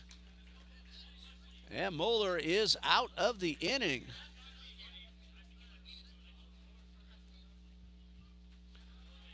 Well, a run scores. It is unearned. The umpire, I just took a look on the monitor, said that Johnson stepped across the plate and was hit in the strike zone, so he called strike 3. So that'll just go down as a called 3rd strike, and the inning is over. Eagles coming to bat bottom of the 5th with some work to do, trailing 7-1.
Matt Carroll gets ready to start his 5th inning of work. He's allowed just an unearned run on 2 hits. He's coming off 2 consecutive 1-2-3 innings. He has retired the last 7 men he has faced.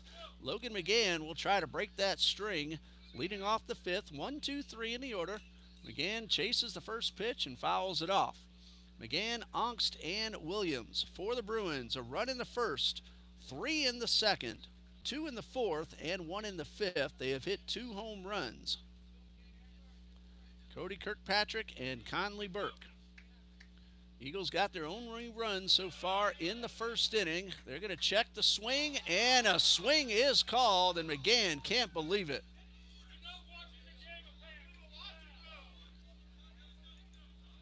That is strike two.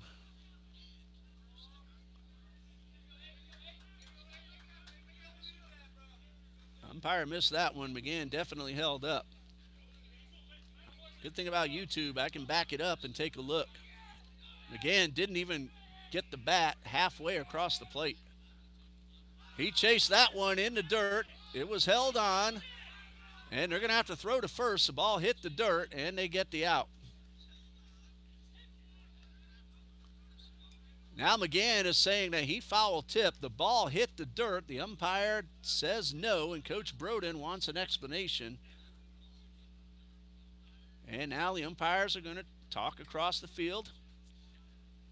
Usually they'll have a conversation, but very rarely will they overturn a call. Right now it goes as a strikeout 2-3. I don't expect them to overturn it. But McGann definitely did not swing on the previous pitch. And he is called out, saying he did not tip the ball. So 1 out, bases empty, and Ryan Ongst at the plate.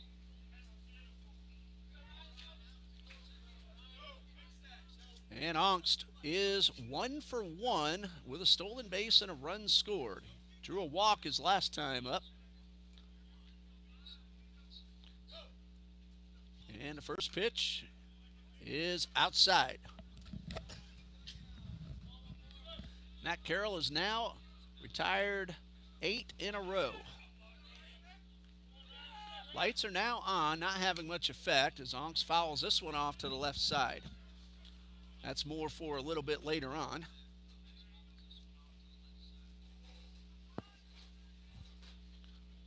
Shadows have almost completely covered the infield and have worked their way through most of the outfield. Some of the sunlight still peeking through the trees. That one missed outside. 2 balls and a strike.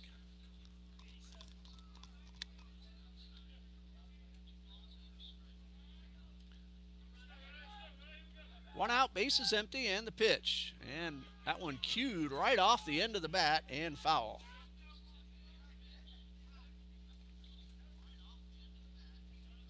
Two balls, 2 strikes.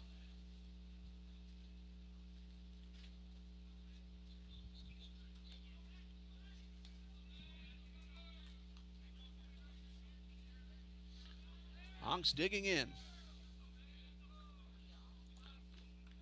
He's having another pretty good season so far. Came in hitting .429. He's 1 for 1.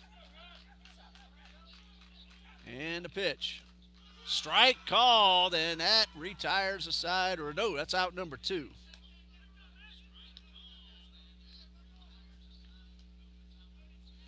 So 2 outs, bases empty, and now Gavin Williams at the plate. 9 in a row, now retired by Matt Carroll. That was strikeout number 6. Williams was the first strikeout victim. It's also grounded to short. First pitch up and in.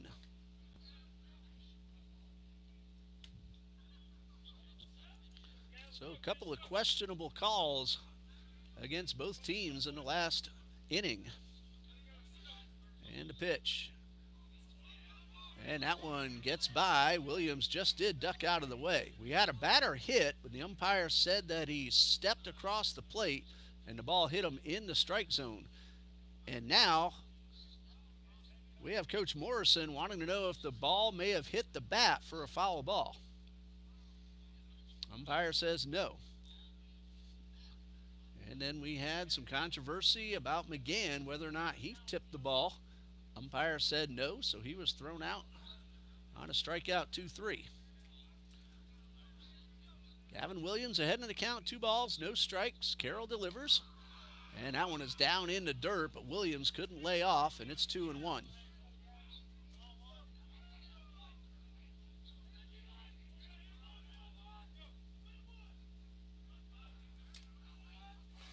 And the 2-1 on the way. And this one is popped up and out of play.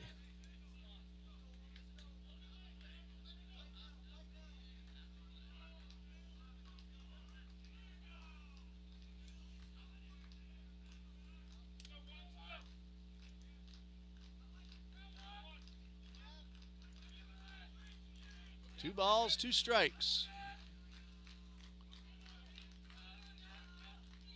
And the pitch.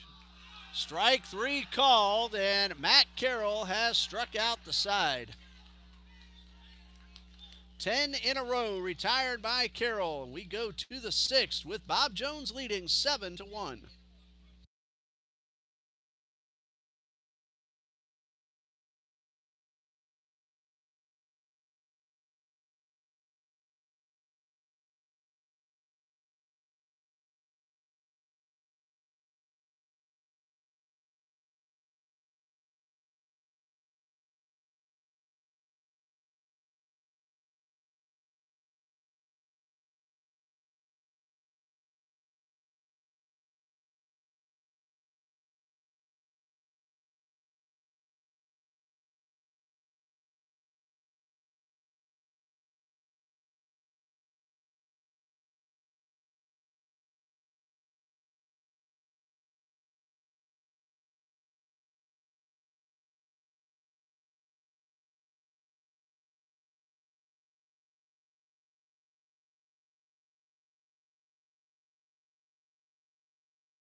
It's the top of the 6th with Bob Jones leading 7-1, and the new pitcher for TBC is left-hander Blake Bandy,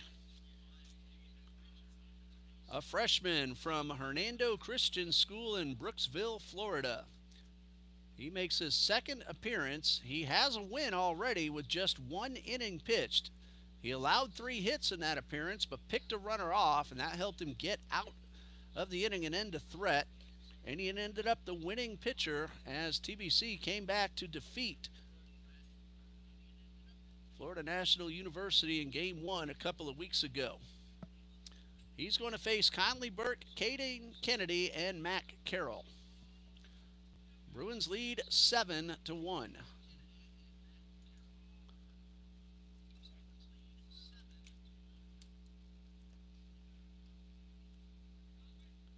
Conley Burke, a single that drove in a run, a walk, and a 2-run homer. So 2 for 2 with 3 runs driven in. And Bandy gets ready, the left-hander. His first pitch is drilled into left field for a base hit. Burke having himself a great Game 1. That's his 3rd hit.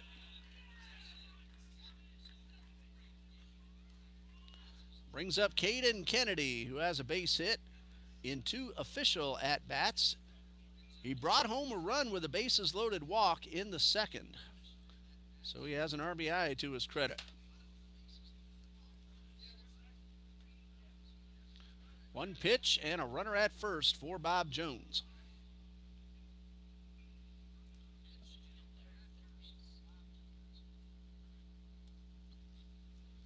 And we have ourselves a timeout as we're going to have a change of positions, it looks like. Jacob Brigman is coming in from first. Tyson LaChapelle is going from third to first base. Graham Gorman is coming in from right to play third, and Dominic Gattinella is heading to right field. Very likely Brigman has come out to warm up so he can take the mound a little bit later. So Gattinella will be in the number 7 hole. Everyone else stays in the same batting order, just some position changes.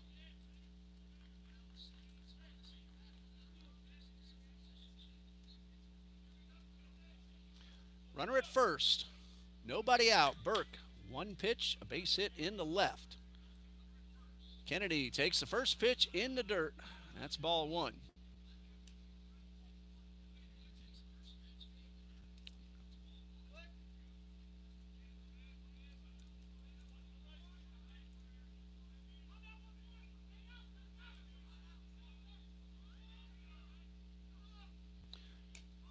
Bandy's pitch is down low. That's ball 2.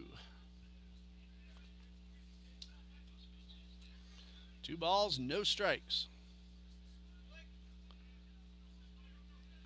Starting to get a little bit darker. The light's not quite taking effect yet. Bandy throws over to first, and the runner is back. That's Tyson LaChapelle now playing first base.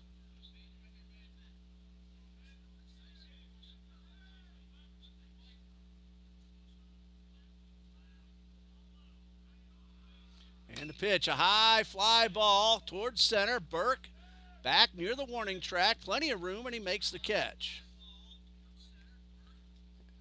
That is out number 1 and brings up Matt Carroll.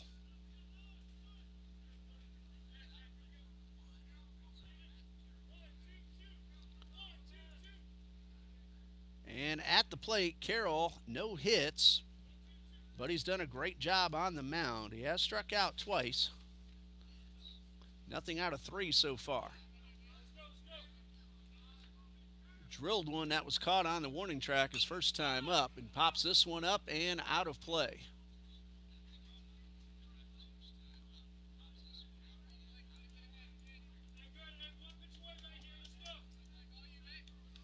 No balls and a strike. 7-1 Bob Jones. Eagles will have the middle of the batting order due up in the bottom half of the 6th. Bandy delivers, and this one's chopped foul right toward the dugout. Larson Lott, Tyson LaChapelle, and Graham Gorman. Anybody gets on, Jacob Brigman's spot would be due up. He's out of the game. Dominic Gattinella is in right field. So right now, Gattinella would be scheduled to hit 4th. There's a lot of room down the line for Carroll. Swing and a miss. He is out on strikes, but his job is to make sure he doesn't allow the runs to come back by the Eagles, who have had 2 come-from-behind victories already this season. 2 outs. Strikeout number 1 for Blake Bandy. A runner at first. Conley Burke singled, his 3rd hit of the day. Cody Kirkpatrick at the plate. 1 for 3, a home run. Burke with a good lead off first, not going, and this one is fouled off.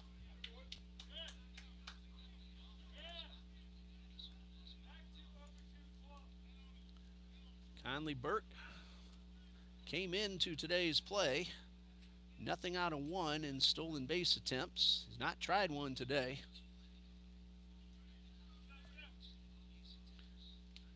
Has himself a really good lead off first. And a pitch from Bandy blocked by the catcher. And Lott did it exactly right.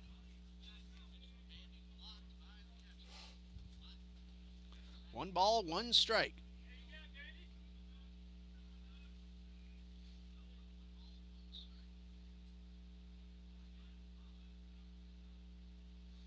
Bandy takes his time, wants to be sure.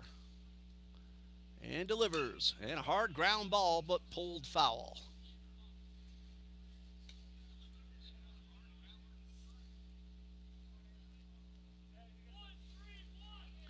Ball and 2 strikes.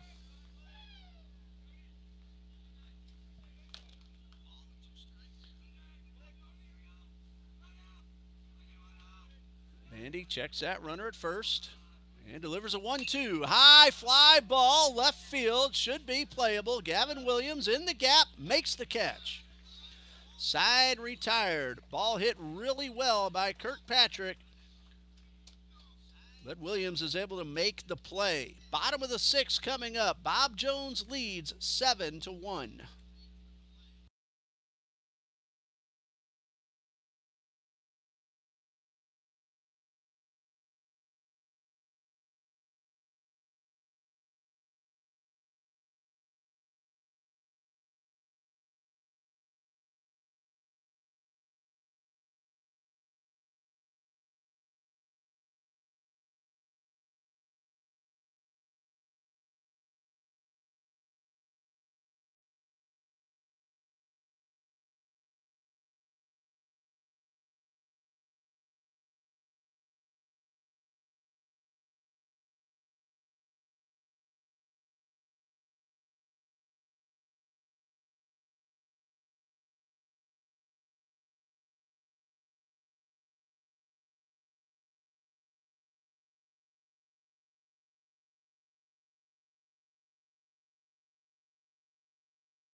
The Eagles are starting to run out of outs as they're in the bottom of the sixth. Two 7-inning ball games here tonight. Bob Jones leads 7-1. And for TBC, hitters 4, 5, and 6 are due up. Lott, LaChapelle, and Gorman. If the number 7 spot comes up, we'll see if it'll be Brigman or Gattinella. Right now, Gattinella is in the lineup. That one's hit hard toward third, but Burke, a great backhanded play to throw to first in time. Lott hit the ball very hard, but Conley Burke is as steady as they come at the hot corner. One pitch, one out for Tyson LaChapelle. He has walked and gone down on strikes. They'll just hit the ball hard. If they catch it, give them credit. Conley Burke made a terrific play. And LaChapelle digs in. Matt Carroll still going for BJU. And the first pitch is a little bit high. That's pitch number 96 for Carroll. There is action in the bullpen. And that fastball is outside. I believe that is Noah Weaver throwing once again.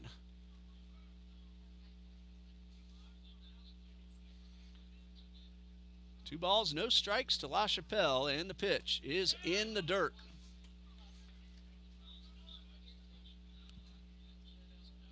And that is correct. Noah Weaver getting ready for BJU.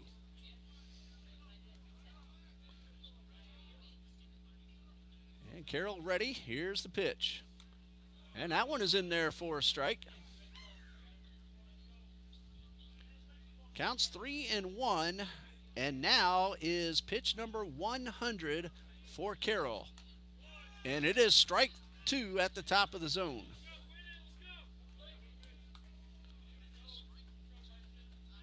Three balls, two strikes, one out. Bases are empty.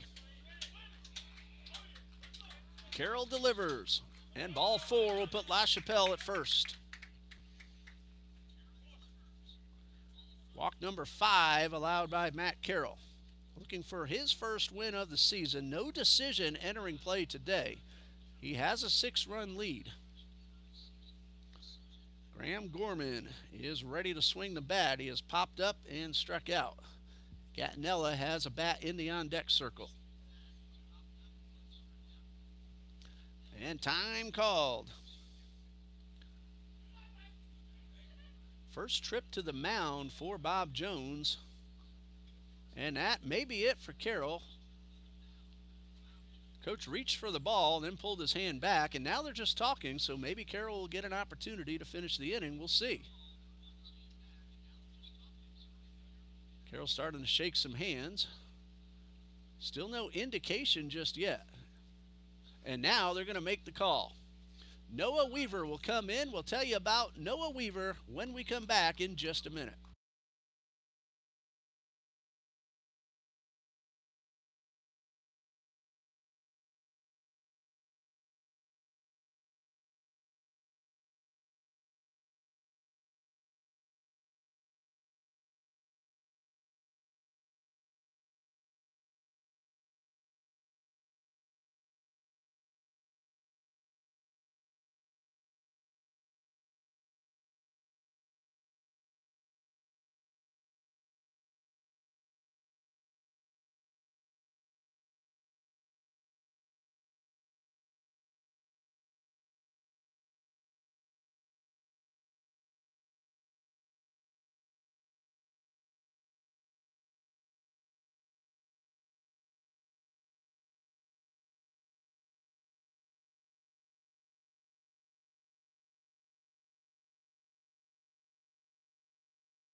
The new pitcher for the Bruins, Southpaw senior from Suffolk, Virginia, Noah Weaver. He will make his second appearance. He went 2 1/3 innings against Ohio Christian. Allowed 1 hit, 2 unearned runs. He walked 1 and struck out 1. Did not get a decision in that game. He will inherit a runner at first and 1 out. We're in the bottom of the 6th with Bob Jones leading 7-1. Matt Carroll, 5 1/3 innings, 1 unearned run, just 2 hits. He has walked 5, he has struck out 6, and at one point he retired 11 men in a row. In fact, La Chapelle just ended that streak with the walk. Graham Gorman at the plate, a pop-up in the first, and a strikeout swinging in the third. Eagles have some work to do.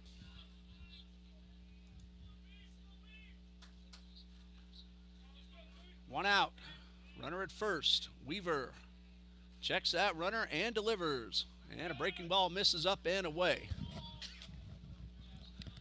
Outfield definitely playing Gorman to pull. His home run went the other way a couple of weeks ago against Florida National at Fort Family Park.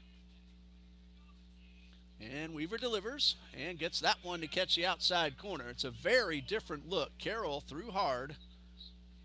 Weaver is a finesse pitcher. He has a lot of movement on his pitches. A ball and a strike. Slide step and a good rip by Gorman, but he fouled it off. Carroll is the pitcher of record. He will get his first win of the season if the Bruins can hold the lead. Darren Goki is on the hook for TBC.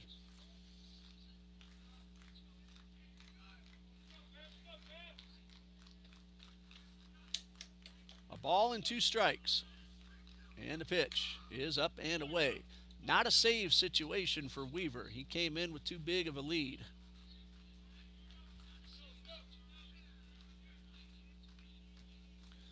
Count of 2 balls, 2 strikes to Graham Gorman. Now he has a lot of room in the gap to right center. And the pitch. Tried to go the other way and fouled it off. Johnson in right is now swung over a little more toward the line.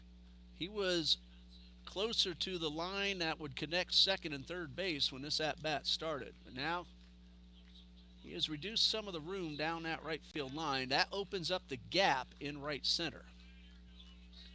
Still a pretty good amount of room should Gorman go that way. But with 2 strikes, you can't be too picky, and the pitch is up and away for ball 3.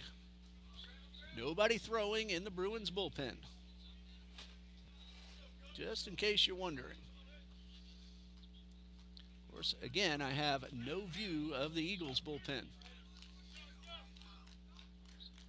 3 balls, 2 strikes. And the pitch. Ball 4 puts 2 men aboard with 1 out.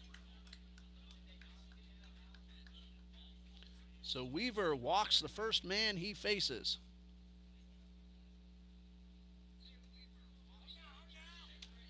La Chapelle advances to second. Gorman at first. Dominic Gattinella steps up for TBC, his first plate appearance of the day.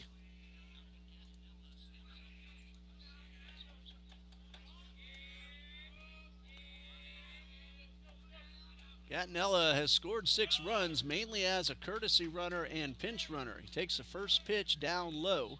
He's looking for his first hit of the season. He does not have an official at-bat. He has stolen a base, though, as a runner. 1 ball, no strikes. 2 men on, 1 man out. And a pitch. Beautiful curveball, but it was inside. That ball had a whole lot of bite, maybe a little too much.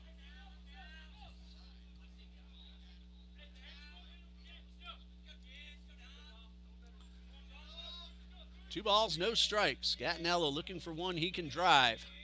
And the pitch. Fastball is outside for ball 3. Eagles have had a good eye at the plate. La Chapelle and Gorman both walked. after Larson Lott tagged one right at third to start the inning. So there's one out with 2 men aboard. 3 balls, no strikes, and the pitch. And a strike at the top of the zone. Gattinella thought it might have been ball 4, but again, that pitch has been called both ways all day. Starting to get a little darker. The lights are now taking effect in the twilight. 3 balls and a strike, and Weaver delivers. A late call at a pitch that looked high, and it's a full count.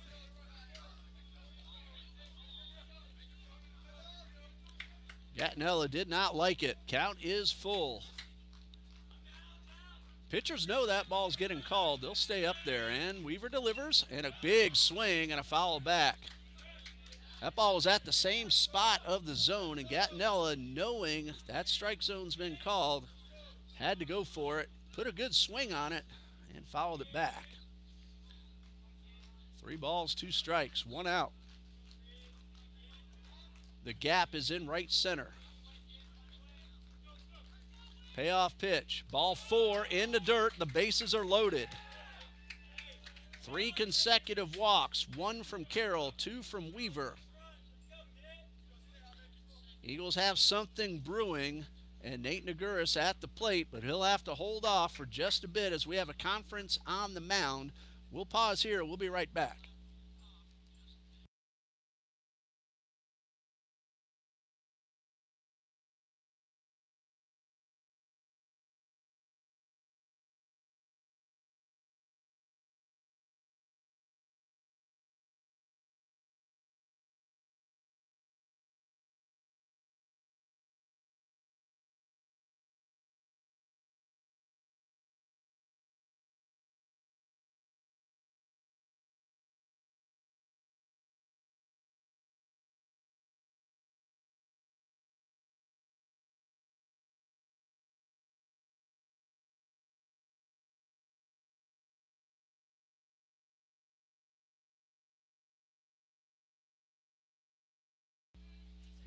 Nate Naguris at the plate. He is 1 for 2 with a stolen base. First pitch of the inning got hit really hard, but right at Conley Burke, so they got the first out, and then 3 consecutive walks. Eagles trying to rally, trailing 7-1. They're in the bottom of the 6th. Naguris digs in. Weaver with the pitch is upstairs. Pitch was also a little bit outside. Cody Kirkpatrick, the catcher, has been very busy back there. He's blocked several balls in the dirt. A couple have gotten by. Overall, he's done a nice job. The 1-0. Big swing by Naguris. A little out in front, and he fouled it off. Eagles might want to take a half step or so up in the batter's box. Again, Carroll threw hard. Weaver's more of a finesse pitcher. A ball and a strike, 1 out, and the pitch. Line drive, base hit. LaChapelle had to hold up. They're going to score. Gorman on his way to the plate to throw his cutoff, a 2-run single for Nate Naguris, and it is 7-3. Conley Burke came very close to making a leaping catch. LaChapelle did the right thing. He held up to make sure. Gorman got a great read on it, so he comes all the way in. Gattinella stopped at second. Naguris with the RBI single, 2-run single in fact. It is now 7-3. And right now the tying run would be in the on-deck circle. And as I'm writing that down and telling it to you, a second trip to the mound means that's it for Noah Weaver. So we'll tell you about the new pitcher in just a moment.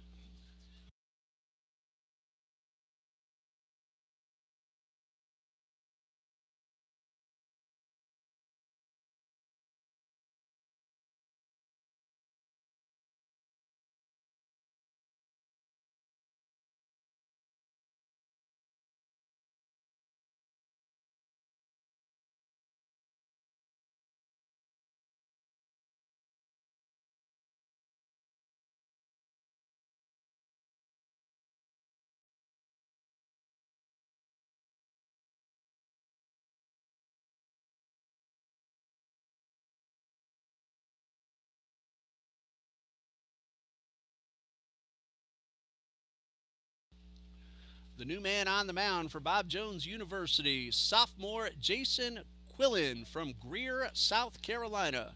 He will make his second appearance. He went 3 1/3 in the February 1st game against Ohio Christian, allowed 3 hits and struck out 3, and he got the win in that ball game. He will inherit 2 men aboard, 1 out. The run that scored was charged to Matt Carroll, so now the book is closed on the Bruins starter. 5 1/3, now 2 runs, 1 earned, 2 hits, 5 walks, and 6 strikeouts. Still the pitcher of record. And now Jack Musgrave will come out and be the pinch hitter for TBC. He's batting for Jacob Burke. So Musgrave at the plate. The runner at second is Dominic Gattinella. The runner at first is Nate Naguris. And a beautiful slow curve for a strike.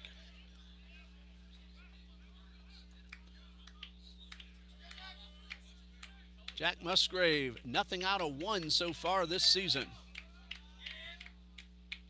Curve ball over the top goes Musgrave, and it's strike 2. He tried to hit that ball back to Trinity Ball Yard. 2 strikes. He'll have to shorten up now and just try to poke one into the outfield. Top of the order due up next. There's 1 out. And Quillen delivers. There's a chopper. Musgrave is hustling. A chance. A throw to first in the dirt, but scooped, and a beautiful pick at first. That's Caden Kennedy getting the out. Musgrave was hustling and came very close. That'll be a 6-3 on the putout. He does advance both runners. Gattinella to third and Naguris to second. And a great pick by Caden Kennedy. That saved at least 1 run. Brings up Logan McGann, who has walked, sandwiched in between 2 strikeouts. 2 men in scoring position. First pitch is inside, a slow curve. Quillen doesn't throw all that hard, but has a lot of break.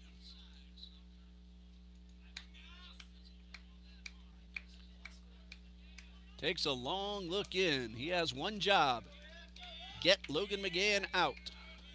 The 1-0. And a curveball for a strike.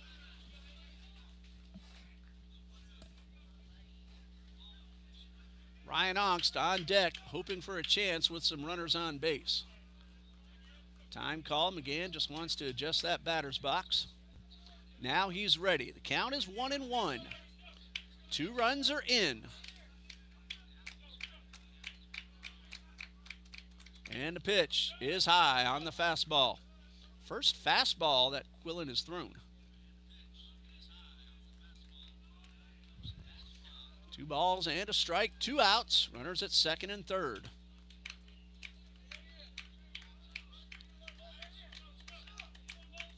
Quillen from the stretch. Well, McGann waited on it a little too long and fisted it right off the handle and out of play.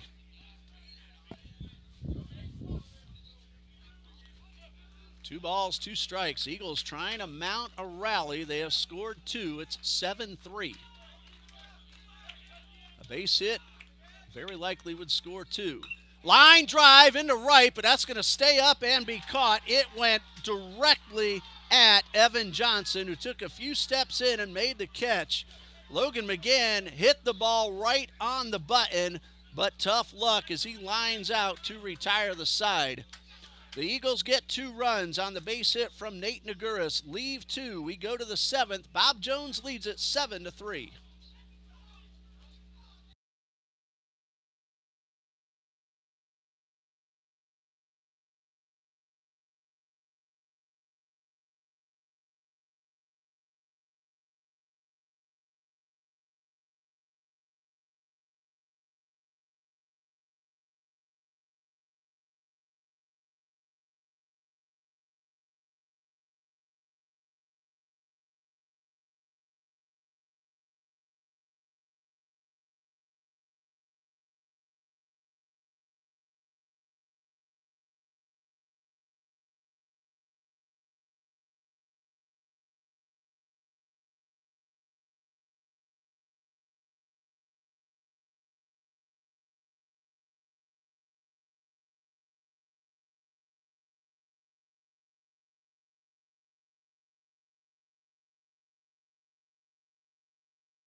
It's the top of the seventh. Bob Jones leads 7-3. Tough luck hitting by Logan McGann. He hit a hard line drive right at Evan Johnson, who made the catch as the Eagles were bidding to tack on a couple more to that rally. They got 2, and it pulled to within 4. They still have some work to do, but first, Blake Bandy has to keep it right here. Looks like a pinch hitter for Bob Jones. Making his way to the plate will be David Twitty, a senior from Temple Terrace, Florida. No official at bat. He will face Blake Bandy.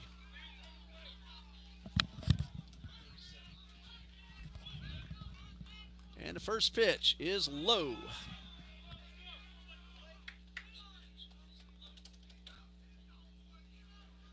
Twitty has made an appearance in a ball game, but no official at bat. One plate appearance, he drew a walk, and he's halfway to drawing another one.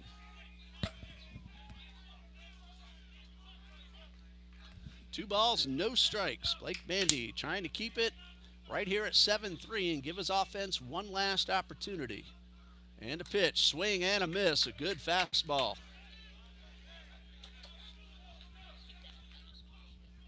David Twitty at the plate. Plays outfield. Now trying to start a 7th inning rally. Line drive toward the gap. That will get down. Twitty will round first. He's on his way to second. He could go for 3. He will. Here comes a throw by Seth Reeves. It will be cut off, and it's a leadoff triple for David Twitty.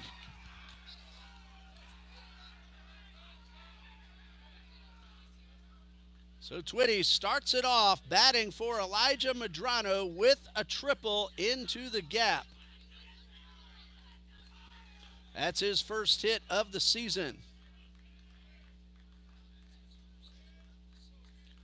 And it puts a leadoff man at third. Crawford at the plate. Reached on an error and scored his last time up. Infield will play in.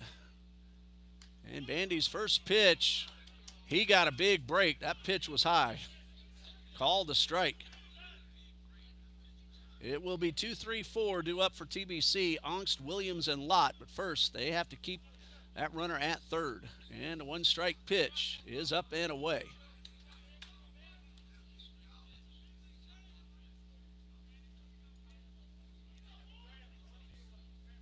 Crawford is 1 for 3 officially with the run scored. Trying to drive one in, and the pitch. That one is low and inside.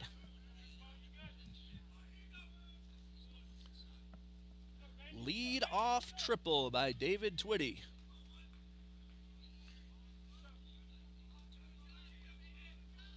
Kyle Prouse on deck, then the top of the order. And the pitch is upstairs.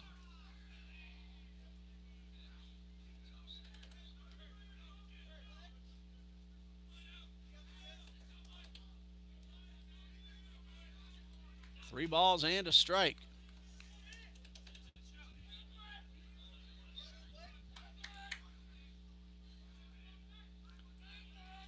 Bandy delivers. Check swing, no swing, and that is ball 4. Kyle Prouse has runners at the corners with nobody out.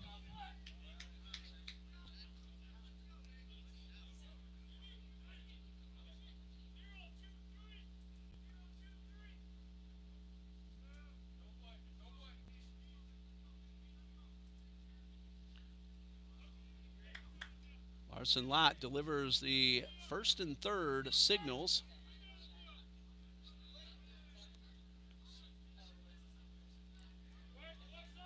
And Bandy checks that runner at first and delivers. Runner's going. They'll make the throw down. It'll be a stolen base. So Crawford steals second base.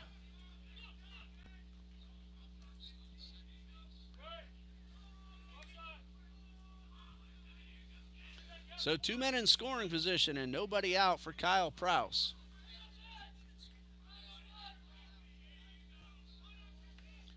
Infield is in at all four positions. Bandy delivers. There's a looper down the right side, but it is foul.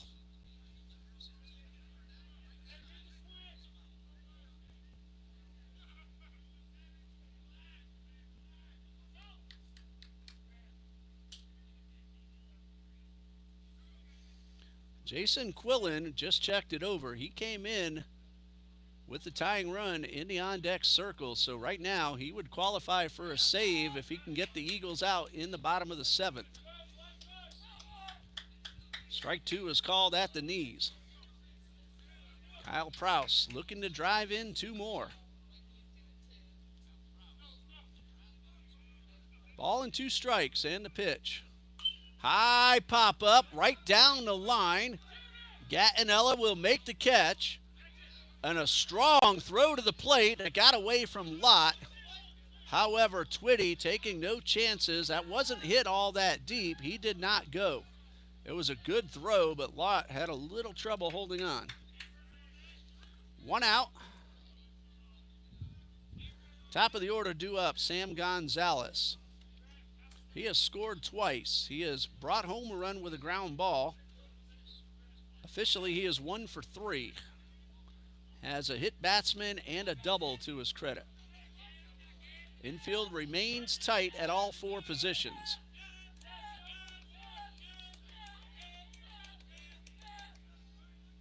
One out. Runners at second and third. Bandy delivers and gets the strike.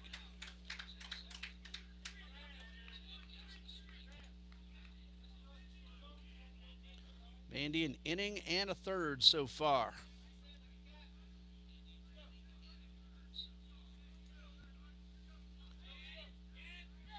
And here comes the 0-1. Bunt shown. It is put down. Bandy will flip to the plate, and they got him. Runners will hold at first and third. That will be a fielder's choice. 1-2 on the putout. On the bunt attempt. So Gonzalez is safe at first, but Twitty is cut down at the plate. There are two outs. And Evan Johnson is at the plate. He is 2 for 4 with a double, an RBI, and a run. Made a good catch coming in to end the threat that the Eagles had going after they scored 2. A big swing and a foul straight back.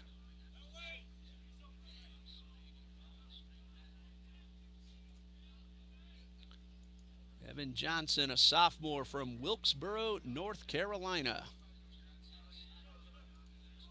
First and third, 2 outs, and the pitch. A looper towards right, on the move and making the catch. He got it. Dominic Gattinella robs Evan Johnson of 2 runs driven in and ends the threat. That's the play of the game as Gattinella on the dive makes the catch. The Eagles have some work to do. The leadoff triple, but no runs for the Bruins. Bottom of the 7th coming up. It is 7-3 Bob Jones.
It will be Ryan Ongst, Gavin Williams, and Larson Lott due up as the Eagles will try to rally from behind. They got two in the sixth.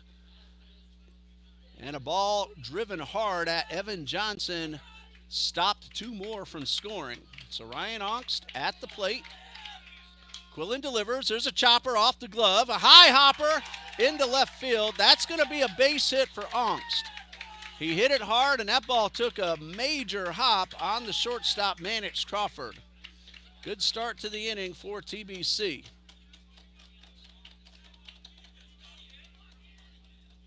Jason Quillen came in last inning with the tying run in the on-deck circle, so if he finishes this off without giving up the lead, he will get a save. Gavin Williams at the plate. 2 strikeouts and a ground ball. Ongst, pretty good speed at first. Not taking too many chances, down by 4, and the first pitch is upstairs. There are 2 Bruins standing up in the bullpen, nobody throwing at the moment. It's getting a little darker, so it's hard to see who they are. And a pitch to Williams. A curveball misses low and outside.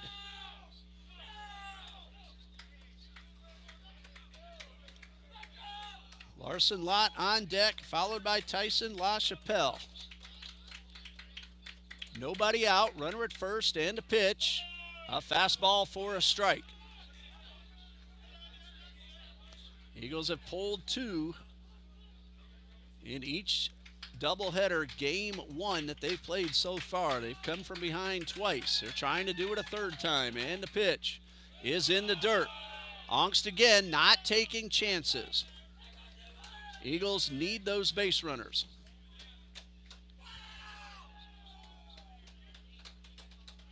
Three balls and a strike. Williams in the driver's seat right now. Johnson over toward the line and right. Big gap in right center. That's the way they've played it most of the night. Quillen from the stretch. Big swing and a miss, or foul ball.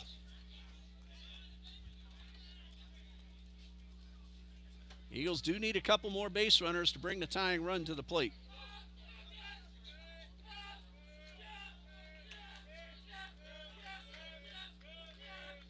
Counts 3-2 on Williams.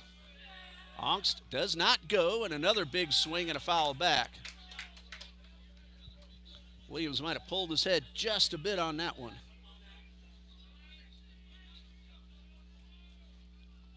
It's 3-2.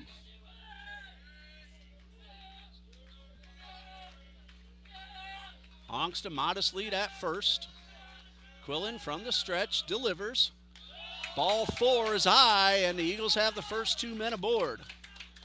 Very good start to the inning. First walk allowed by Jason Quillen after he allowed his first hit. Infield conference on the mound, no coach. And again, nobody throwing, but now some more movement in the bullpen. But nobody's throwing a ball at the moment. Larson Lott is scheduled to hit next. Tyson LaChapelle will follow.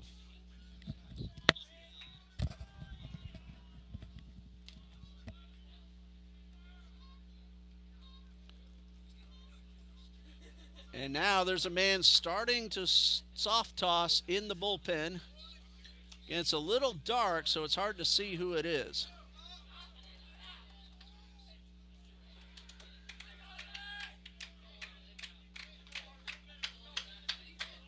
And Larson Lott with 2 men on and nobody out. That one will hit the batter, and he'll head on down to first. And the bases are loaded with the tying run coming to the plate and nobody out. Well, Eagles got the base runners. Now they just need to drive them in. And now coach heads out to the mound. If I saw it correctly, Curtis West is the man throwing in the bullpen.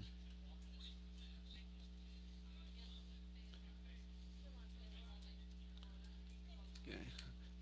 Again, it's a little darker, and he's kind of behind the screen that's hanging over the fence. So again, that's if I saw it correctly, it is Wes. Tyson LaChapelle has walked twice and scored a run. He's also been called out on strikes. He's waiting to swing the bat.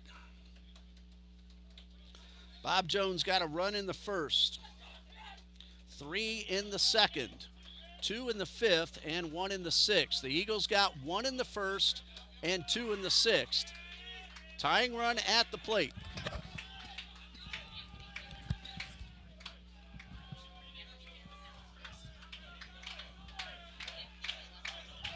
Anthony Fela is the pinch runner or courtesy runner for Larson Lott. There's a ground ball pulled hard, foul down the line.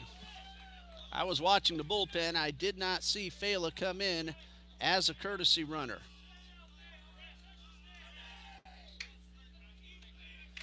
One strike. Tyson LaChapelle. Double play depth up the middle. And a curveball for strike 2. Corner infielders will come to the plate to try to get the home to first double play. No balls, 2 strikes to LaChapelle. And the pitch. Strike 3 called on the outside corner. That's the first out and the first strikeout for Jason Quillen. Brings up Graham Gorman. That was a big strikeout for Jason Quillen to pick up. Now a double play would end the game. Eagles threatening but haven't scored. And the pitch is a breaking ball low and outside. Fela is a runner at first. Williams at second. Ongst at third. 1 out. Long look by Quillen. He's now ready, and the pitch. And a curveball for a strike. Not the pitch that Gorman wanted to hit, so we let it go.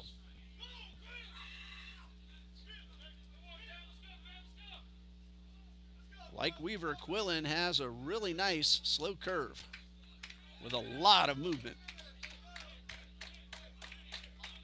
Counts 1-1. And the pitch is a fastball for strike 2. Gorman nods his head yes. He might have been looking for that curveball again, but now with 2 strikes, he needs to look fastball and adjust. You look off speed and get a fastball, you have no chance. Here's a 1-2. Ball is outside on a slider. Right now, nobody throwing in the bullpen for the Bruins. Wes has stopped. He was soft tossing, but not anymore.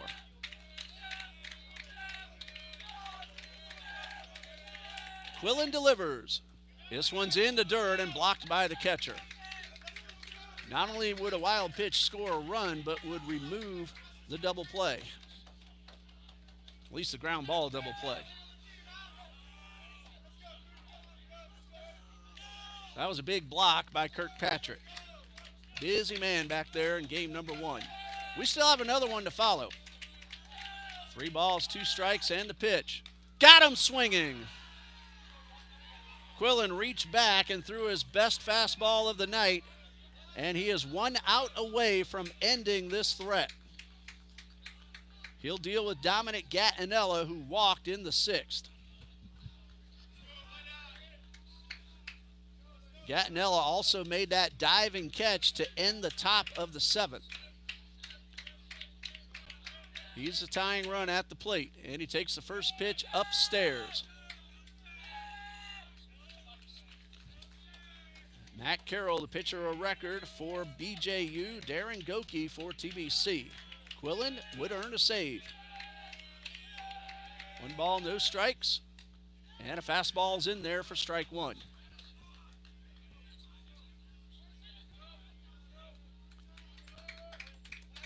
A ball and a strike to Gattinella. Outfield playing deep. They're going to make sure of no doubles.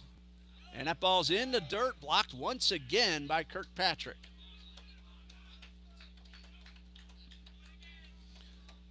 2 balls and a strike.